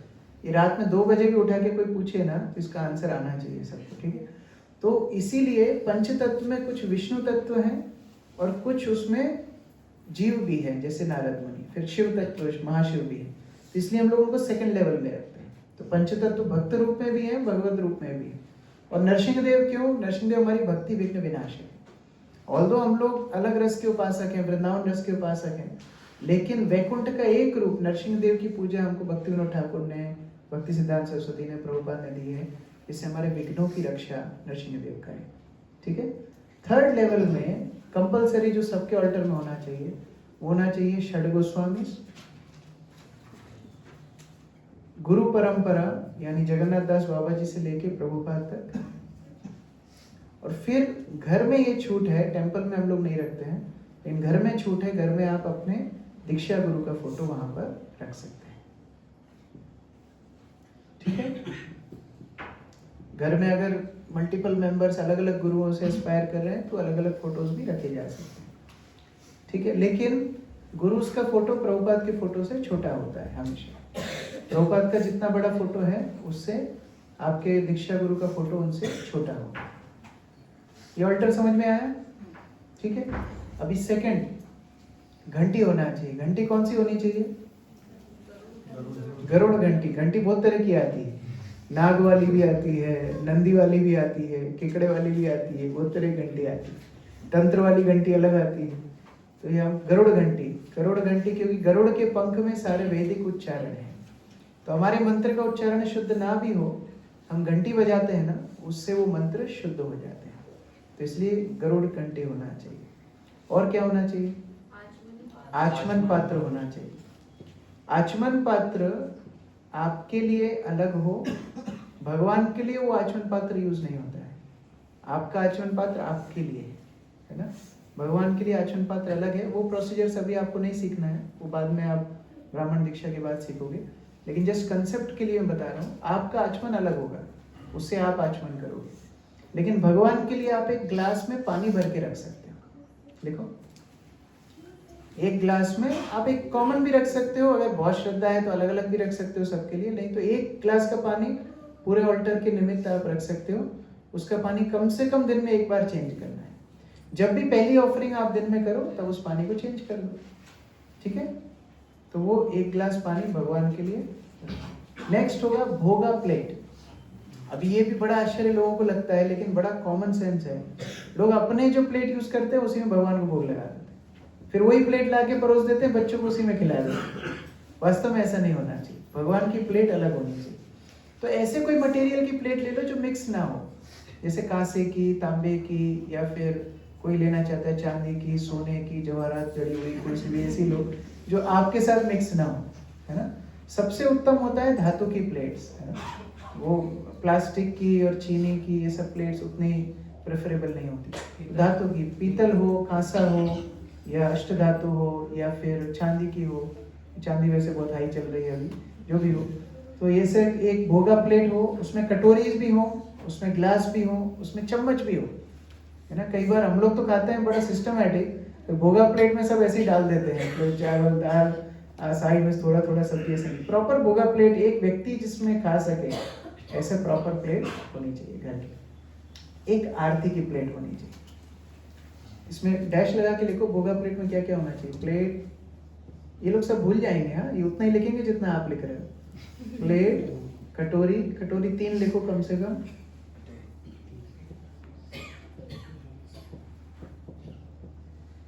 चम्मच, स्पून और ग्लास। ग्लास 2 लिखो, कभी जूस भी बनाएंगे तो, ठीक है। उसके बाद आरती प्लेट लो। आरती प्लेट में क्या क्या होना चाहिए? एक पहले बड़ी थाली होनी चाहिए सारा सामग्री रखने के लिए। फिर एक शंख होता है बजाने वाला, एक शंख होता है आरती वाला, दोनों अलग अलग शंख होते हैं। तो एक ब्लोइंग कॉन्ग शेल और एक ऑफरिंग कॉन्ग शेल, ये 2 तरह के शंख होंगे। उसके बाद एक अगरबत्ती स्टैंड होगा जो साइड में नीचे रखा होगा। कई बार लोग एकदम भगवान के अल्टर के अंदर ही अगरबत्ती घुसा के रख देते हैं। आप खुद सोचो, आपके कमरे में आपके मुंह के ऊपर कोई धुआं छोड़े, वो कैसे लगेगा? इट्स नॉट फॉर, एकदम भगवान के अंदर, वो साइड में नीचे होना चाहिए अलग से। फिर एक पंच प्रदीप होना चाहिए। पंच प्रदीप मतलब जिसमें 5 बत्ती लग सके, वो वाला दीपक आरती के लिए। और एक सिंगल वाला भी होना चाहिए। सिंगल वाला आपको तुलसी आरती में काम में आएगा। सिंगल प्रदीप और पंच प्रदीप। उसके बाद एक छोटी प्लेट होना चाहिए। छोटी प्लेट में आप कुछ फूल रखोगे।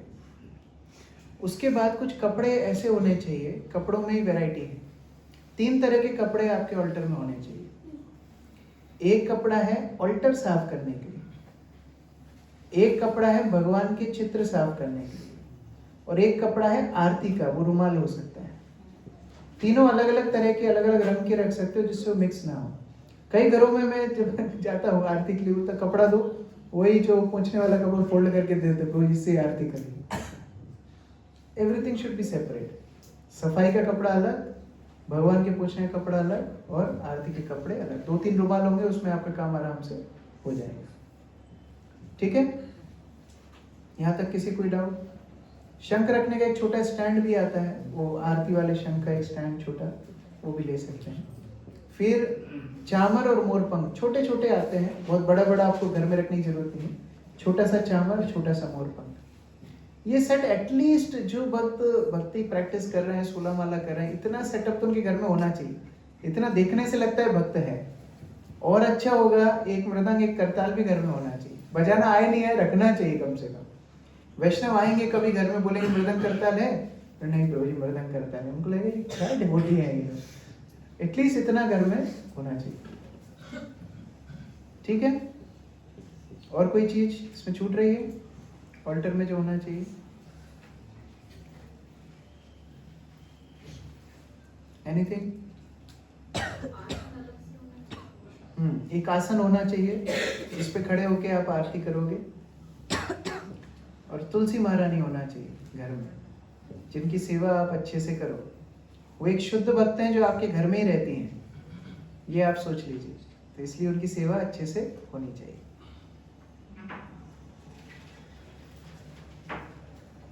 कुछ मैं मिस कर रहा हूँ, बाकी वक्त लोग बता सकते हैं क्या? हाँ, एक नीचे पोंछा लगाने के लिए एक अलग, चौथी कैटेगरी कपड़ा। ऑल्टर के पोंछे से नीचे जमीन पे पोंछा नहीं लगाना है, नीचे के पोंछे से ऑल्टर नहीं साफ करना है। ऑल्टर का कपड़ा अलग होना चाहिए, नीचे का पोंछा अलग होना चाहिए। पर्दा होना चाहिए ऑल्टर में भोग लगाने के लिए, क्योंकि सामान्यतः भगवान हमारे सामने, हमको भगवान को नहीं खिलाना चाहिए और हमें भगवान के सामने नहीं खाना चाहिए। दोनों के लिए पर्दे की आवश्यकता है। इसलिए जब हम खाते हैं तो भी पर्दा लगा दिया जाए, और जब भगवान को हम भोग लगाएं तब भी पर्दा लगाया जाए। रात में पर्दा लगाया जाए, कई बार भगवान जागते रहते हैं, हम लोग सो जाते हैं, तो रात में पर्दा लगाया जाए। फिर सुबह पर्दा खोला भी जाए, कई बार हम उठ रहे हैं 9 बजे, फिर पर्दा भी खुल रहा है 9 बजे, ऐसा नहीं होना चाहिए, तो टाइम पे पर्दा खुले भी। ये सारा सिस्टम अवश्य। और कुछ? पूरे ऑल्टर की सफाई करनी चाहिए महीने या 2 वीक में। महीना ज़्यादा लंबा हो गया थोड़ा और फ्रीक्वेंसी, जैसे फोटोज तो रोज ही साफ करने चाहिए। पूरा ऑल्टर अगर आप कर सकें तो हर वीक करेंगे तो अच्छा रहेगा। It will not take long time, 10-15 minute में आप आराम से साफ कर सकते हो। और कुछ?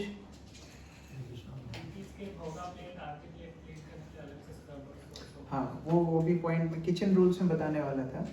आपके घर में सिंक्स होंगे, सामान्यतः एक ही सिंक होता है घरों में। अगर आप अलग एक सिंक की व्यवस्था कर सको, सबसे बेस्ट है कि वो सिंक में भगवान की भोगा प्लेट, कुकिंग यूटेंसिल और आरती प्लेट, ये सब उसमें धुलेंगे। और दूसरे सिंक में आपके जूठे बर्तन धुलेंगे, है ना। कढ़ाई में से नहीं खाना है। पहले लोग बोलते कढ़ाई में खाओगे तो शादी में बरसात होगी। हमको वो नियम नहीं है, लेकिन कढ़ाई से खाना इसलिए नहीं है क्योंकि कढ़ाई से भगवान को भोग लगता है ना। लोग भगोनी लेके बैठ जाते हैं, कढ़ाई लेके बैठ जाते हैं, ये सब वैष्णव बनने के बाद नहीं करें। आपकी प्लेट अलग रखो, उसमें परोस करके खाओ। जो कुकिंग यूटेंसिल्स हैं, भगवान को भोग लगने के यूटेंसिल्स और आरती पैराफर्नेलिया, इसके लिए अलग व्यवस्था। अब कोई बोलेगा प्रभु जी घर में बिल्कुल जगह नहीं है, नहीं हो सकता दूसरा सिंक, तो एक और समाधान है। आप एक टब रखो, एक छोटा सा टब रखो किचन में, उसके अंदर आप भगवान के कुकिंग के वेसल्स रख लो, वाइस वर्सा। या फिर अगर आप मेन सिंक में वो सब रख रहे हो तो आपके झूठे बर्तन आप टब में रखो। पहले आप भगवान के वेसल्स, कुकिंग वेसल्स, आरती प्लेट साफ कर लो, उनको पोंछ करके रख दो। फिर आप ये झूठे बर्तन धो लो, फिर सिंक को अच्छी तरह साफ कर लो। ऐसे 2 स्लॉट में कर लो, उनको एक साथ मिक्स मत करो, है ना। ये पैचअप सॉल्यूशन है, बेस्ट है अगर अलग अलग सिंक हो तो। और अगर बिल्कुल नहीं हो सकता है तो एक अलग बना लो एक टब, उसमें या तो झूठे बर्तन रखो, या झूठे बर्तन ज़्यादा होते हैं, हम 15 बार दिन में खाते हैं, तो झूठे बर्तन मेन सिंक में रखो, भगवान के बर्तन वगैरह आरती पढ़ने के लिए एक अलग सिंक इसमें टब में रखो, फिर उनको धो करके इनको धोया जा सकता है। क्लियर?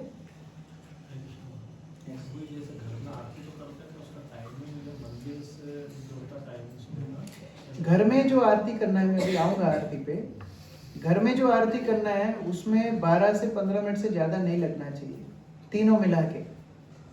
गुरुअष्टकम, नरसिंह आरती, तुलसी आरती, तीनों मिला के 15 मिनट से ज़्यादा नहीं लगना चाहिए। अभी क्या भक्त लोग उधर रच रच के 45 मिनट निकाल देते हैं, फिर माला बज जाती है, फिर रात में डुले डुले गोरा चांद उनका उधर।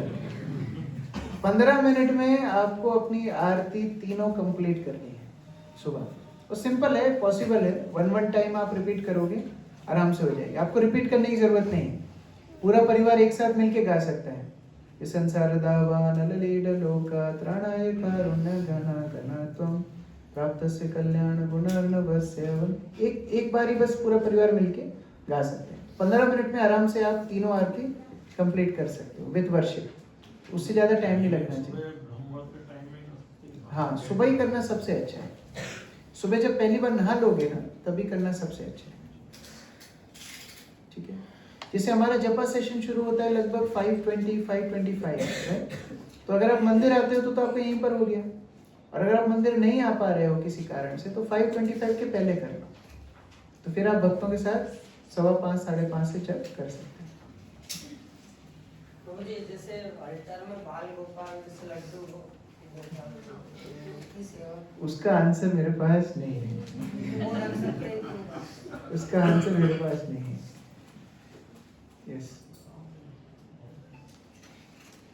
प्रभु जी, जैसे हम मंगल आरती आ जाते तो एक तरह से यही पूरा हो गया वर्शिप, लेकिन फिर घर जाके किस तरह से अलग से करने की आवश्यकता नहीं है घर पे। बस दिया लगा। हाँ, दिया ठीक है, एटलीस्ट आप साफ करके भोग लगाओ, और शाम को अगर करना चाहो तो शॉर्ट आरती कर सकते हो। मैं अभी आपको बताऊंगा आरती प्रोसीजर। ऐसे कई बार हम लोग डेली मंगल आते हैं, कभी भी 6 बजे जाना पड़ता है शेड्यूल बच्चों के साथ, या कभी 6:30, या कभी हम लोग 8 साढ़े 8, या कभी फिर 10 बजे। उसमें कैसे शेड्यूल जाना, मतलब उसको मतलब कई साल तक कई भगवान की पूजा में एटलीस्ट आप आने के पहले ना पर्दा खोल के प्रणाम करके आ जाओ एटलीस्ट, क्योंकि देखो वो दोनों अभिन्न है। इसलिए मैं बोला जो विग्रह लोकल टेम्पल में उनका फोटो हम रखते हो अभिन्न है। आप यहाँ आ गए तो उनकी आरती भी होगी, ये हमारा भाव है।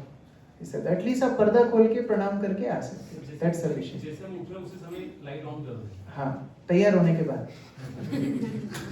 तैयार होने के बाद जब आप मंदिर तो नहा के ही आते हो, तो जस्ट उस टाइम पर्दा खोल के प्रणाम करके आ जाओ, दैट्स सफिशिएंट। कई बार जैसे हम लोग मतलब सपोज यहाँ 10 बजे गए, तो 10 बजे घर जाके जब भोग ऑफर करना, वो सब उसका कंज्यूम आप तो खाओगे ही, दिन में कुछ तो खाओगे, जैसे यहाँ पे प्रसाद हमने सुबह यही ले लिया, तो कोई बात नहीं। घर के रूल्स इतने जटिल नहीं बनाना चाहिए। ये भी मानसिकता मैं बहुत भक्तों की देखता हूँ, अरे भोग नहीं लगा, भोग नहीं लगा, भले ही मेरा जप नहीं हो कोई बात नहीं, मंदिर नहीं जाऊंगा, मैं यहाँ से जाऊंगा भोग लगाऊंगा, वो ज्यादा महत्वपूर्ण है। ये फिर कर्मकांडी प्रवृत्ति है। It's very simple. अगर आप मंदिर में मॉर्निंग प्रोग्राम अटेंड कर रहे हो, वहाँ यहाँ भोग लगाना, आपका भोग लग गया, आपको ये सोचना है, ठीक है। अब आप जब नेक्स्ट मील लोगे तब आप प्रॉपर भोग घर में लगा सकते हो। आपकी विग्रह सेवा नहीं है घर पे, आपकी सिंपल सेवा है। तो इसलिए आपका अगर मंदिर में प्रोग्राम हो रहा है तो आपको फिर घर जाके कुछ एक्स्ट्रा करने की जरूरत नहीं है, सिंपल। जैसे आपने 15 मिनट आरती टाइमिंग्स बोला, तो जैसे सारे कटआउट्स हैं, जैसे जितना मिनिमम टेम्पल में वैसे सारा घर पे, तो फिर वही सीक्वेंस 7 टाइम्स पॉसिबल है। यहाँ पर क्या होता है, हम लोग बहुत स्लोली भी करते हैं और फिर बहुत एक्स्ट्रा चीज़ें भी हैं, या शालिग्राम्स भी हैं, या सखीज भी हैं, या बहुत सारी एक्स्ट्रा चीज़ें भी, वो आपके घर में नहीं है, तो उतना ही टाइम लगेगा। एक्चुअली आरती 17 मिनट्स में कंप्लीट होती है। एक्चुअली वाल्टर खोलना, 3 बार शंख बजाना, अंदर जाना, पर्दा खोलना, फिर सब प्रणाम करते हैं, लास्ट में फिर शंख बजाना, फूल निकाल के देना, वो सब मिलो के 20-25 मिनट हो जाते हैं। लेकिन वास्तव में 17 to 18 मिनट्स में तो यही आरती हो जाती है। तो घर में आपकी 15 मिनट में तीनों आरती आराम से हो सकती है, इट्स पॉसिबल। हम लोग आज नहीं सेटअप कर रहे हैं, नेक्स्ट टाइम लोग सेटअप यहाँ करके आपको बताएंगे स्टॉप क्लॉक के साथ कि आप 15 मिनट के अंदर तीनों आराम से कर सकते हैं, ठीक है। जैसे अपना कुछ पिकॉक होते हैं या कुछ ऐसे मोर होते हैं, हम रखते हैं, तो रखना रख सकते हैं, बिल्कुल रख सकते हैं, कोई दिक्कत नहीं। भगवान हमेशा अपने परिकरों के साथ रहते हैं, तो बिल्कुल रखा जा सकता है। और कोई प्रश्न? जैसे प्रभु जी अभी तक हमारे यहाँ मतलब पंचतत्व शुरू से मतलब जब से लेके आया था, तो पंचतत्व ये सब पूरे रखे हैं, केवल गौर निकाय अलग से नहीं है, तो अलग से रख सकते हैं तो अच्छा रहेगा, अलग से रखेंगे तो अच्छा रहेगा, क्योंकि दोनों का मूड अलग अलग है। जैसे हम गौर निताई की वर्शिप करते हैं ना, तो उनको भगवान के मूड से वर्शिप करते हैं, और पंचतत्व जो है वो भक्त रूप में है, तो वो दोनों का मूड अलग अलग। इसलिए आप यहाँ ऑल्टर में देखोगे ना, गौर निताई है, फिर पंचतत्व भी, दोनों है, दोनों का मूड अलग अलग है। बाकी सब चीजें तो पूरी है, बस जगन्नाथ जी भी, और जगन्नाथ जी वो वाले राजापुर वाले रखे हुए हैं। कोई बात नहीं, सेम, नो प्रॉब्लम। और कोई प्रश्न है?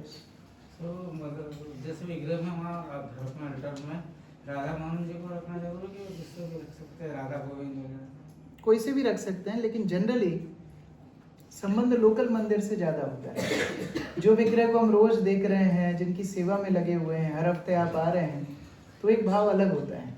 वो जयपुर में राधा गोविंद देव जी हैं, अच्छा है, वहाँ जाएंगे हम 5 साल में एक बार, उस संबंध प्रकार नहीं हो पाता। कई लोग बोलते मैं राधा रमन रख लूँगा, मैं ये रख लूँगा, मैं वो ठीक है, लेकिन जो हमारे लोकल डीटीज़ है ना, वो वास्तव में हमारे लिए कनेक्शन फर्स्ट उनसे होता है, तो उनका चित्र चेंज करना पड़ेगा अभी अगर ऑलरेडी हैं तो कोई बात नहीं। नहीं, वो क्या हमारा बालक क्या पुणे से लाया था, ठीक है, ऑलरेडी हैं तो कोई बात नहीं।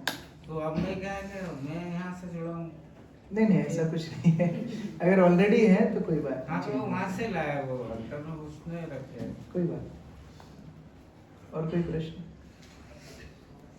प्रभु जी, जैसे कि वो कुलदेवी देवता होते हैं, वो तो पारंपरिक रूप से चले आ रहे हैं मंदिर में, तो फिर भी उनको प्रॉपर पूछते हैं, तो ऐसे में साफ होता है कि मंदिर जो होता है हमारा हृदय होता है। हम लोग जब इस्कॉन से जुड़े, एक्चुअली इस्कॉन से जुड़ने के पहले भी और इस्कॉन से जुड़ने के बाद भी, हमारा ऑल्टर हमने अपने रूम में बनाया था अलग।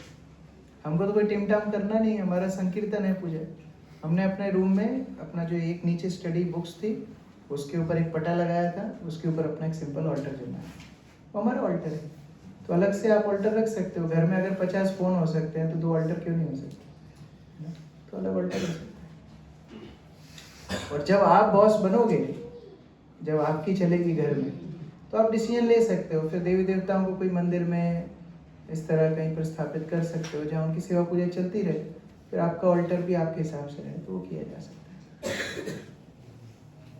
तो ऑल्टर की मतलब ऑल्टर कहाँ रखना चाहिए घर में? ड्राइंग रूम में रखना चाहिए या सबसे अच्छा है ड्राइंग रूम में रहे तो सबसे अच्छा है। लोग क्या किचन में एक कोने में रख देते हैं भगवान को, ये दिख ना जाए वो कभी गलती से, ऐसा नहीं होना चाहिए। किचन में एक छोटा जगन्नाथ का चित्र, प्रभुपाद का चित्र हो सकता है कि कभी कभी जल्दी में ऑफरिंग करना है, कुछ करना है, या अशुद्ध स्थिति में है, कोई नहीं है घर में, मेन ऑल्टर में नहीं कर सकते हैं, तो वहाँ ऑफर कर लिया जाए, तो वो के लिए घर किचन में एक चित्र हो सकता है। लेकिन मेन ऑल्टर मेन एरिया में हो तो अच्छा है, जब जहाँ लोग आते हैं मिलते हैं, मेन ड्राइंग रूम में अगर ऑल्टर होगा तो सबसे अच्छा है, प्रोमिनेंट जगह।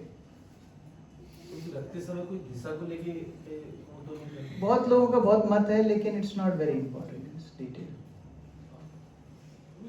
मंगला के बाद घर गए, भोग ऑफर किया, उस समय दीपक की हम लोग दीपक लगाते, उस समय फिर क्या आरती कुछ करना वैसा वो टाइम के हिसाब से कर सकते हो। अगर एकदम ही दिन पूरा चढ़ ही गया है तो सिंपल हरे कृष्ण महामंत्र गा के भी कर सकते हो, उसको कॉम्प्लिकेट करने की जरूरत नहीं है, कीप इट सिंपल।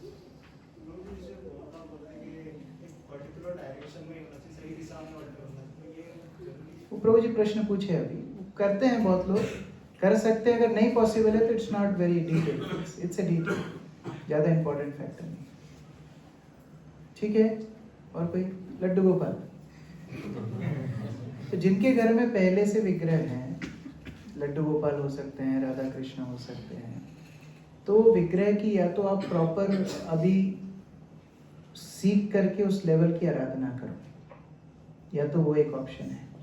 और या फिर कोई अगर इच्छुक हो जो आपके ब्याह पे सेवा करना चाहता है परिवार में, फिर उनको वो सेवा दे, सिंपल। बीच का सॉल्यूशन नहीं है कि मैं रखूंगा अभी और फिर मैं सेवा भी नहीं कर पा रहा हूँ, तो वो सॉल्यूशन अच्छा नहीं, क्योंकि वो कुछ ऐसा है कि मेरे घर में बच्चे हैं लेकिन मैं उनको पाल नहीं रहा हूँ, तो वो फिर अच्छा नहीं है। बच्चे हैं तो फिर पालना उस स्टैंडर्ड पे है, तो उसी तरह विग्रह हैं तो फिर प्रॉपर उसका प्रोसीजर सीखिए, यहाँ पर पुजारी भक्त सिखा सकते हैं, फिर उस लेवल की सेवा कीजिए। अगर नहीं कर सकते हैं तो फिर जो कर सकता है उसको आप गिफ्ट कर दीजिए, सबसे अच्छा। यस प्रभु जी, मुझे आज तक पूजा की डर तो डर क्यों लगता है भगवान, जैसे कि अब कुछ गलती हो जाए? ये डर होना चाहिए, ये डर होना चाहिए, स्वाभाविक है। मेरी बच्ची करती है, मैं कहता हूँ वो बच्ची है तो उसको माफ करें, मैं जो हूँ मैं खुद। हाँ, ये डर अच्छा है, लेकिन धीरे धीरे सीखना भी है। अच्छे से सीख करके छोटी छोटी चीज़ें आप कर सकते हो, जैसे भोग लगाना, छोटी छोटी चीज़ें आप कर सकते हो, बहुत डिटेल्ड करने की ज़रूरत नहीं है, सिंपल बेबी स्टेप्स ले सकते हो। सिर्फ प्रणाम करने जाता हूँ और वहाँ से चरना माफ लेता हूँ, वो तो राशि मंत्र वो करके। ठीक है, वो डर होना चाहिए, जो डर नहीं होगा तो ज़्यादा खतरनाक है। और कोई? यस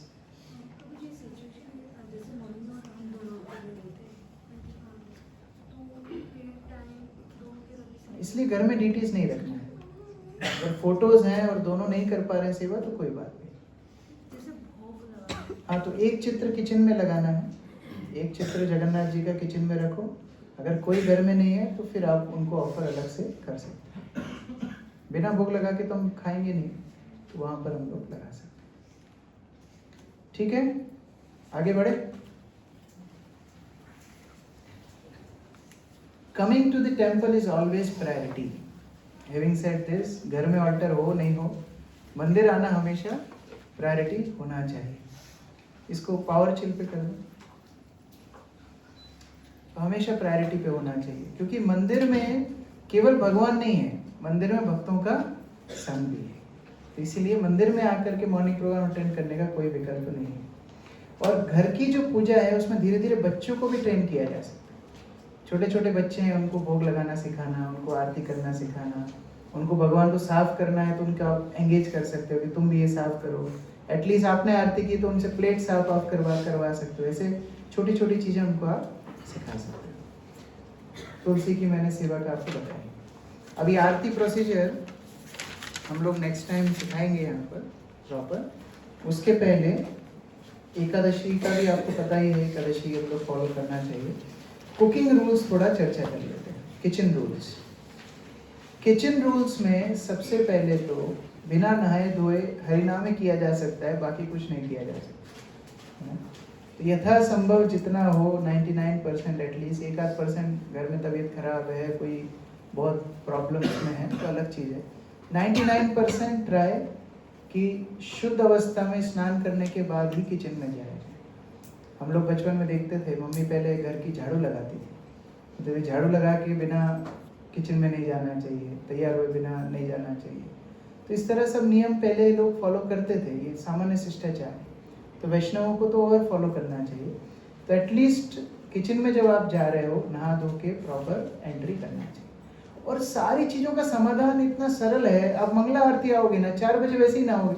अब 4 के पहले कौन सा राक्षस होगा जो खाने बैठे 4 के बाद ही खाओगे ना। तो ये सारी चीज़ें इंटरलिंक्ड हैं। ये ऐसा नहीं है, ये पूरी पुस्तिका जो है ना ये बर्डन नहीं है, इट्स वेरी प्रैक्टिकल।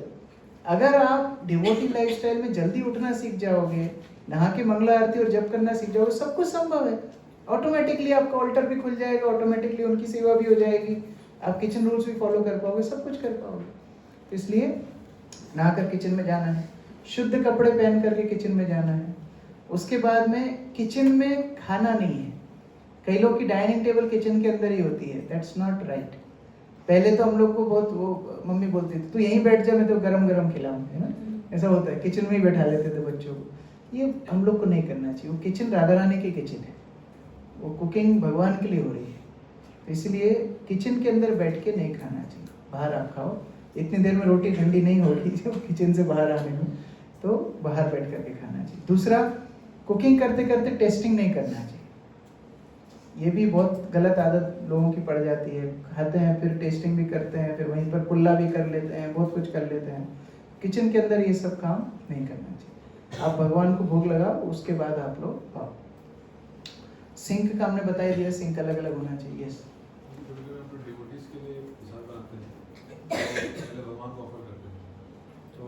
फिर टेस्ट करते हैं, फिर उसको रिपेयर करते हैं। तो ऐसा फीलिंग आता है उस समय कि हमारे भूख करने की इच्छा नहीं होती, लेकिन फीलिंग आता है कि एक बार देख लिया जाए, फिर उसमें चीज़ चेंज करके फिर ऑफर कर दीजिए। इंटेंशन अगर सही है तो वो अपराध नहीं है, लेकिन फिर भी किचन के अंदर नहीं करना चाहिए। फिर आप बाहर आ जाओ, उसको बाहर टेस्ट करो। वो जो चम्मच वगैरह जिसको भी किया उसको बाहर ही धोना है, हाथ धो के कुल्ला करके फिर अंदर जाना चाहिए।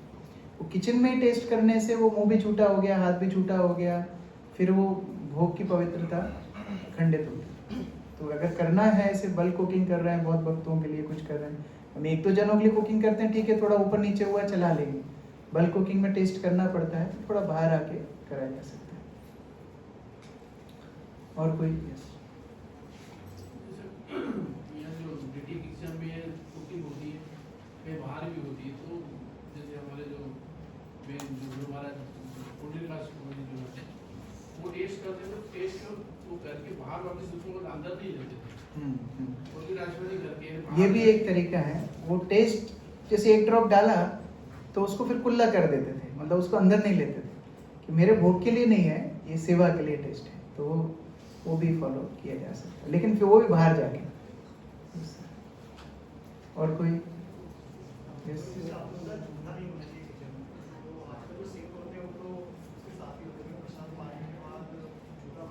इसलिए मैं बोल रहा हूँ अगर पॉसिबल हो कि बाहर कुछ व्यवस्था हो सके झूठे बर्तन की तो सबसे बेस्ट, नहीं तो एक टब रख लीजिए, फिर जब कुकिंग हो गई, ऑफरिंग हो गई, तब फिर वो झूठे बर्तन अलग से जाके धो करके फिर वो सिंक को प्रॉपर साफ कर सकते हैं। ऐसा कुछ एडजस्टमेंट किया जा सकता है, बहुत वक्त करते हैं।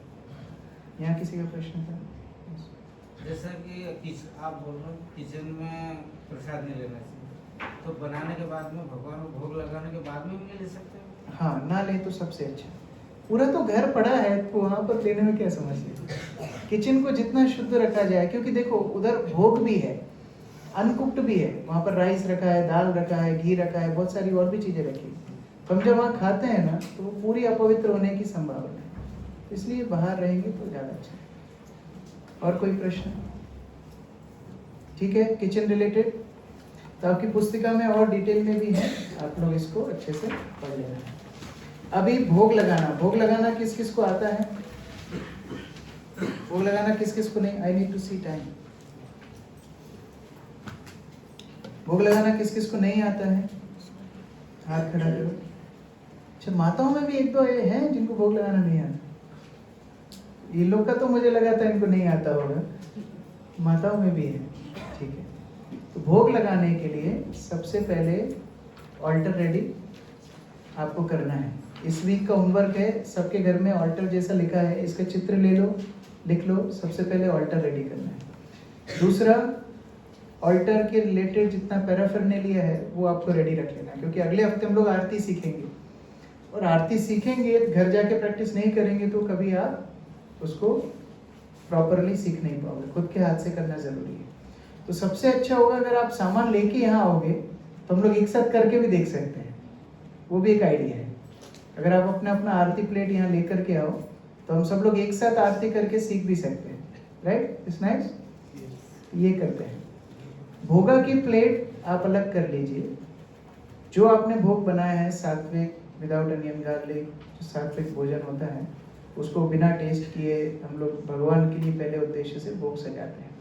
क्वांटिटी इतनी होनी चाहिए भोग प्लेट में कि एक व्यक्ति का प्रॉपर भोजन हो। ऐसे नहीं कि हमने इतना सा रख दिया, प्रॉपर उसमें क्वांटिटी। वो तो भगवान तो आपके लिए छोड़ेंगे, वो खा भी लेंगे तो आप आचार्य बन जाएंगे, हम लोग आपका डिसअपीयरेंस डे बनाएंगे। दोनों में आपका फायदा है ना। तो वहाँ कंजूसी मत करो, अच्छे से भोग रखो। फिर फ्रेश तुलसी लेके आना है। कई बार लोग 1 महीने की तोड़ के रख लेते हैं, सूखी सूखी डालते जाते हैं। Don't do that. फ्रेश तुलसी लेकर के आइए। केवल द्वादशी के दिन हम नहीं तोड़ते हैं तो एकादशी पे थोड़ी एक्स्ट्रा तुलसी रख लो, बाकी फ्रेश तुलसी लेके आओ और उसको धोना है। तुलसी को अच्छे से धोना है। धो करके डंठल से तुलसी को अलग करना है। हम लोग यहाँ ऑल्टर में जब जाते हैं ना, पुजारी लोग एक एक तुलसी पहले अलग करते हैं, फिर प्लेट में सजाते हैं, फिर एक एक डीटी के चरण में चंदन में तुलसी लगा के अर्पित करते हैं। Sign of love. हड़बड़ में नहीं, पूरा डंठल उठा के डाल दिया, इट्स नॉट राइट। उस तरह से एक तुलसी पत्र लेना है, एक एक आइटम के ऊपर एक एक तुलसी, फेसिंग अपवर्ड। तुलसी का पत्ता ऊपर होना चाहिए। बेलपत्र जब चढ़ाते हैं हम लोग उल्टा चढ़ाते हैं, बेलपत्र का फेस नीचे होता है।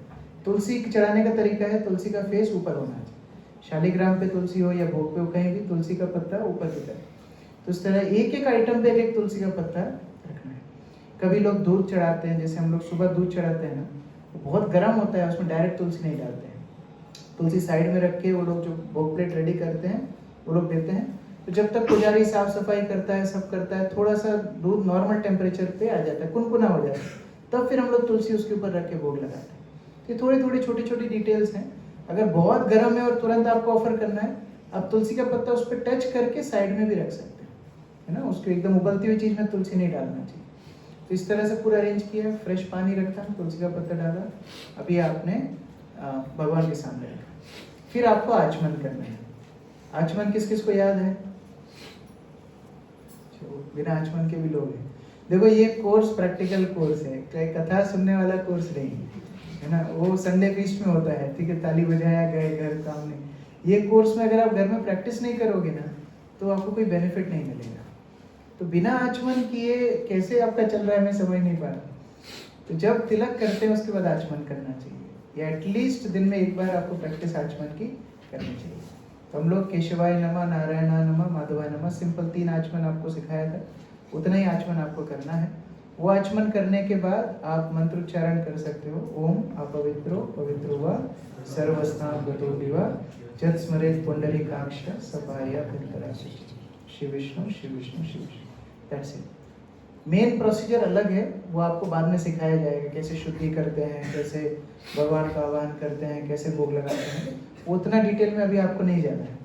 सिंपल आचमन करो, पवित्र मंत्र करो, भगवान के सामने आपको तुलसी के साथ भोग रखा है। अभी जो लोग ऑलरेडी दीक्षित है या जिनने ऑलरेडी अपने गुरु डिसाइड कर चुके हैं, वो अपने गुरु महाराज का प्रणाम मंत्र 3 बार जप करते हैं, ठीक है। उसके बाद प्रभुपाद का प्रणाम मंत्र 3 बार, फिर नमो महावदन्याय मंत्र 3 बार, और फिर नमो ब्रह्मण देवाय मंत्र 3 बार। आपकी पुस्तिका में ये मंत्र है। नेक्स्ट टाइम जब हम यहाँ आएंगे, भोग का डेमोन्स्ट्रेशन, आरती का डेमोन्स्ट्रेशन, दोनों डेमोन्स्ट्रेशन यहाँ पर करेंगे, ठीक है। तो ये आपको लेकिन याद करके आना है, नहीं तो आपको कुछ समझ में नहीं आएगा यहाँ पर हो क्या रहा है, ठीक है। तो ये 4 मंत्र हैं, गुरु प्रणाम, प्रभुपाद प्रणाम, नमो महावदन्याय और नमो ब्रह्मण देवाय। ये 3 टाइम्स करते हैं। फिर एक बार जय श्री कृष्ण चैतन्य और एक बार हरे कृष्ण नाम। ये करते समय आपको एक हाथ से, उल्टे हाथ से घंटी भी बजानी है। उसके बाद आप मेंटली प्रेयर कर सकते हो कि भगवान जो कुछ त्रुटि हो आप माफ़ करके भोग स्वीकार कीजिए। आपको पर्दा लगाना है, एटलीस्ट 7 मिनट्स रखना आइडियल है। कभी एकदम फ्रूट ऑफरिंग कर रहे हो या जूस ऑफरिंग कर रहे हो तो 3, 4, 5 मिनट भी ठीक है, लेकिन अगर प्रॉपर मील कर रहे हो तो 7 मिनट्स एटलीस्ट रुकना चाहिए। और उसके बाद वो 7 मिनट में या तो आप एक राउंड जप कर सकते हो, या आप लोग कुछ और भजन गा सकते हो, कुछ भी कर सकते हो। और फिर आप भोग प्लेट उठा करके मेन प्रसाद में मिक्स भी कर सकते हो। और आपको ऐसा लगता है कि मेन भोग बहुत ज़्यादा है, वेस्ट भी हो सकता है, तो भगवान का प्रसाद फिर आप अलग से रख लो। तो ये दोनों चीज़ें हो सकती हैं। भगवान की प्लेट वॉश करके फिर हमको खाना चाहिए, ये भी आइडियल है। लगते सब 5-5 सेकंड है, इसमें कोई ज़्यादा टाइम नहीं लगता है ना। ऐसा कुछ नहीं होने वाला है कि मैं मर ही जाऊँगा, मतलब प्लेट के पहले मेरे को खाना ही पड़ेगा, ऐसा कुछ नहीं है। भगवान की प्लेट आप जस्ट एटलीस्ट पानी से रिंस करके उसको रख दीजिए, उसके बाद आप अपना प्रसाद प्रेम से खाइए, ठीक है। ये भोग लगाने का सरल विधि है। अभी अगले सप्ताह हम लोग जब मिलेंगे, हम लोग इसका डेमोन्स्ट्रेशन करने वाले हैं। सबसे अच्छा होगा एटलीस्ट आप आरती प्लेट लेकर के आओ अपनी अपनी, और दीपक की बत्ती भी लेके आना, अगरबत्ती भी लेके आना। जो जो यहाँ पर आइटम लिखे हैं वो लेकर के साथ में आओगे तो हम लोग एक साथ प्रैक्टिस कर पाएंगे, ठीक है। बेस के स्टूडेंट्स को लाने की जरूरत नहीं है, आप लोग तो करते हो, बाकी लोग अपने अपने प्लेट्स ला सकते हैं। अभी आपका होमवर्क, आप लोगों को ये आरती वाला टॉपिक लिखना है। आरती हिंदी वालों को मिली पुस्तिका? नहीं है, ठीक है।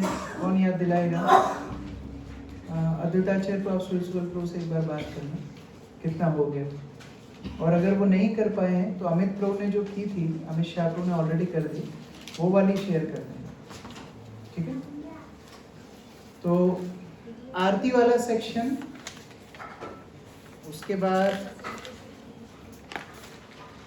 एकादशी, कुकिंग, भोगा ऑफरिंग, यहाँ तक आपको करके आना है। कहाँ तक? भोगा ऑफरिंग, ये आपको पढ़ के आना है अगले हफ्ते।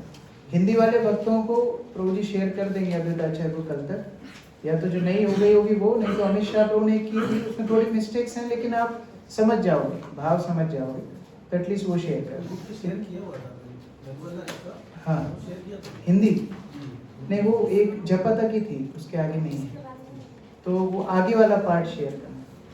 तो भोगा ऑफरिंग तक आपको पढ़ के आना है, ठीक है। अच्छा, मैं दोबारा से अगले हफ्ते पूछूंगा कुछ चीजें, लिखो अपनी कॉपी में, वो करके आना, नहीं तो फिर आगे समझना ना आप लोगों के लिए बहुत मुश्किल हो जाएगा, ये जटिल होता जाएगा। एटलीस्ट आचमन कैसे करते हैं, पॉइंट नंबर 1। ये सीरियस कोर्स है। हाँ, अभी एक हफ्ते का गैप इसलिए नहीं होता है कि एक हफ्ता छुट्टी, ये एक हफ्ते की एक क्लास को पचाने के लिए बाकी 6 दिन है, ठीक है ना। तो अभी 3-4 हफ्ते क्लास नहीं थी, तो मैं अपेक्षा कर रहा था आप लोग ये सब सीख के आओगे। पहला आचमन, आचमन करना सबको आना चाहिए। आप अपने अपने घर से नेक्स्ट टाइम क्या क्या लेके आओगे उसमें आचमन भी ऐड करें, या आचमन भी लेके आना। मैं सबसे देखूंगा कैसे आचमन करें। आचमन कप लेके आना है, आरती प्लेट लेके आना है, ठीक है। यहाँ मदन मोहन का चित्र है, हम लोग सब पीछे मुड़ के आरती कर सकते हैं। क्लियर। दूसरा, आपको 12 तिलकों के मंत्र याद करके आने नेक्स्ट टाइम। 12 तिलक के मंत्र याद करके आने। संभव है, आप मनुष्य हो, संभव है, अर्थात तो ब्रह्म जिज्ञासा। ओके। थर्ड चीज, भोगा ऑफरिंग के मंत्र याद करके आने। भोगा ऑफरिंग के मंत्र याद करके आने। क्लियर। चौथा है मंगलाचरण याद करके आने। बस ये 4 चीजें आपको करके आनी है नेक्स्ट हफ्ते के पहले। आचमन, तिलक मंत्र, भोगा ऑफरिंग मंत्र और मंगलाचरण। ये 4 चीजें जिसको याद हो वो उत्साह से आना, जिसको याद नहीं हो वो भी आना, याद करके आना। ठीक है, ओके। हरे कृष्ण। किसी का और कोई क्वेश्चन? श्रील प्रभुपाद की जय। समवेत वृंद की निताई गौर प्रेमानंदे। अर्जुन प्रभु, विश्वानंद से बात करके दोनों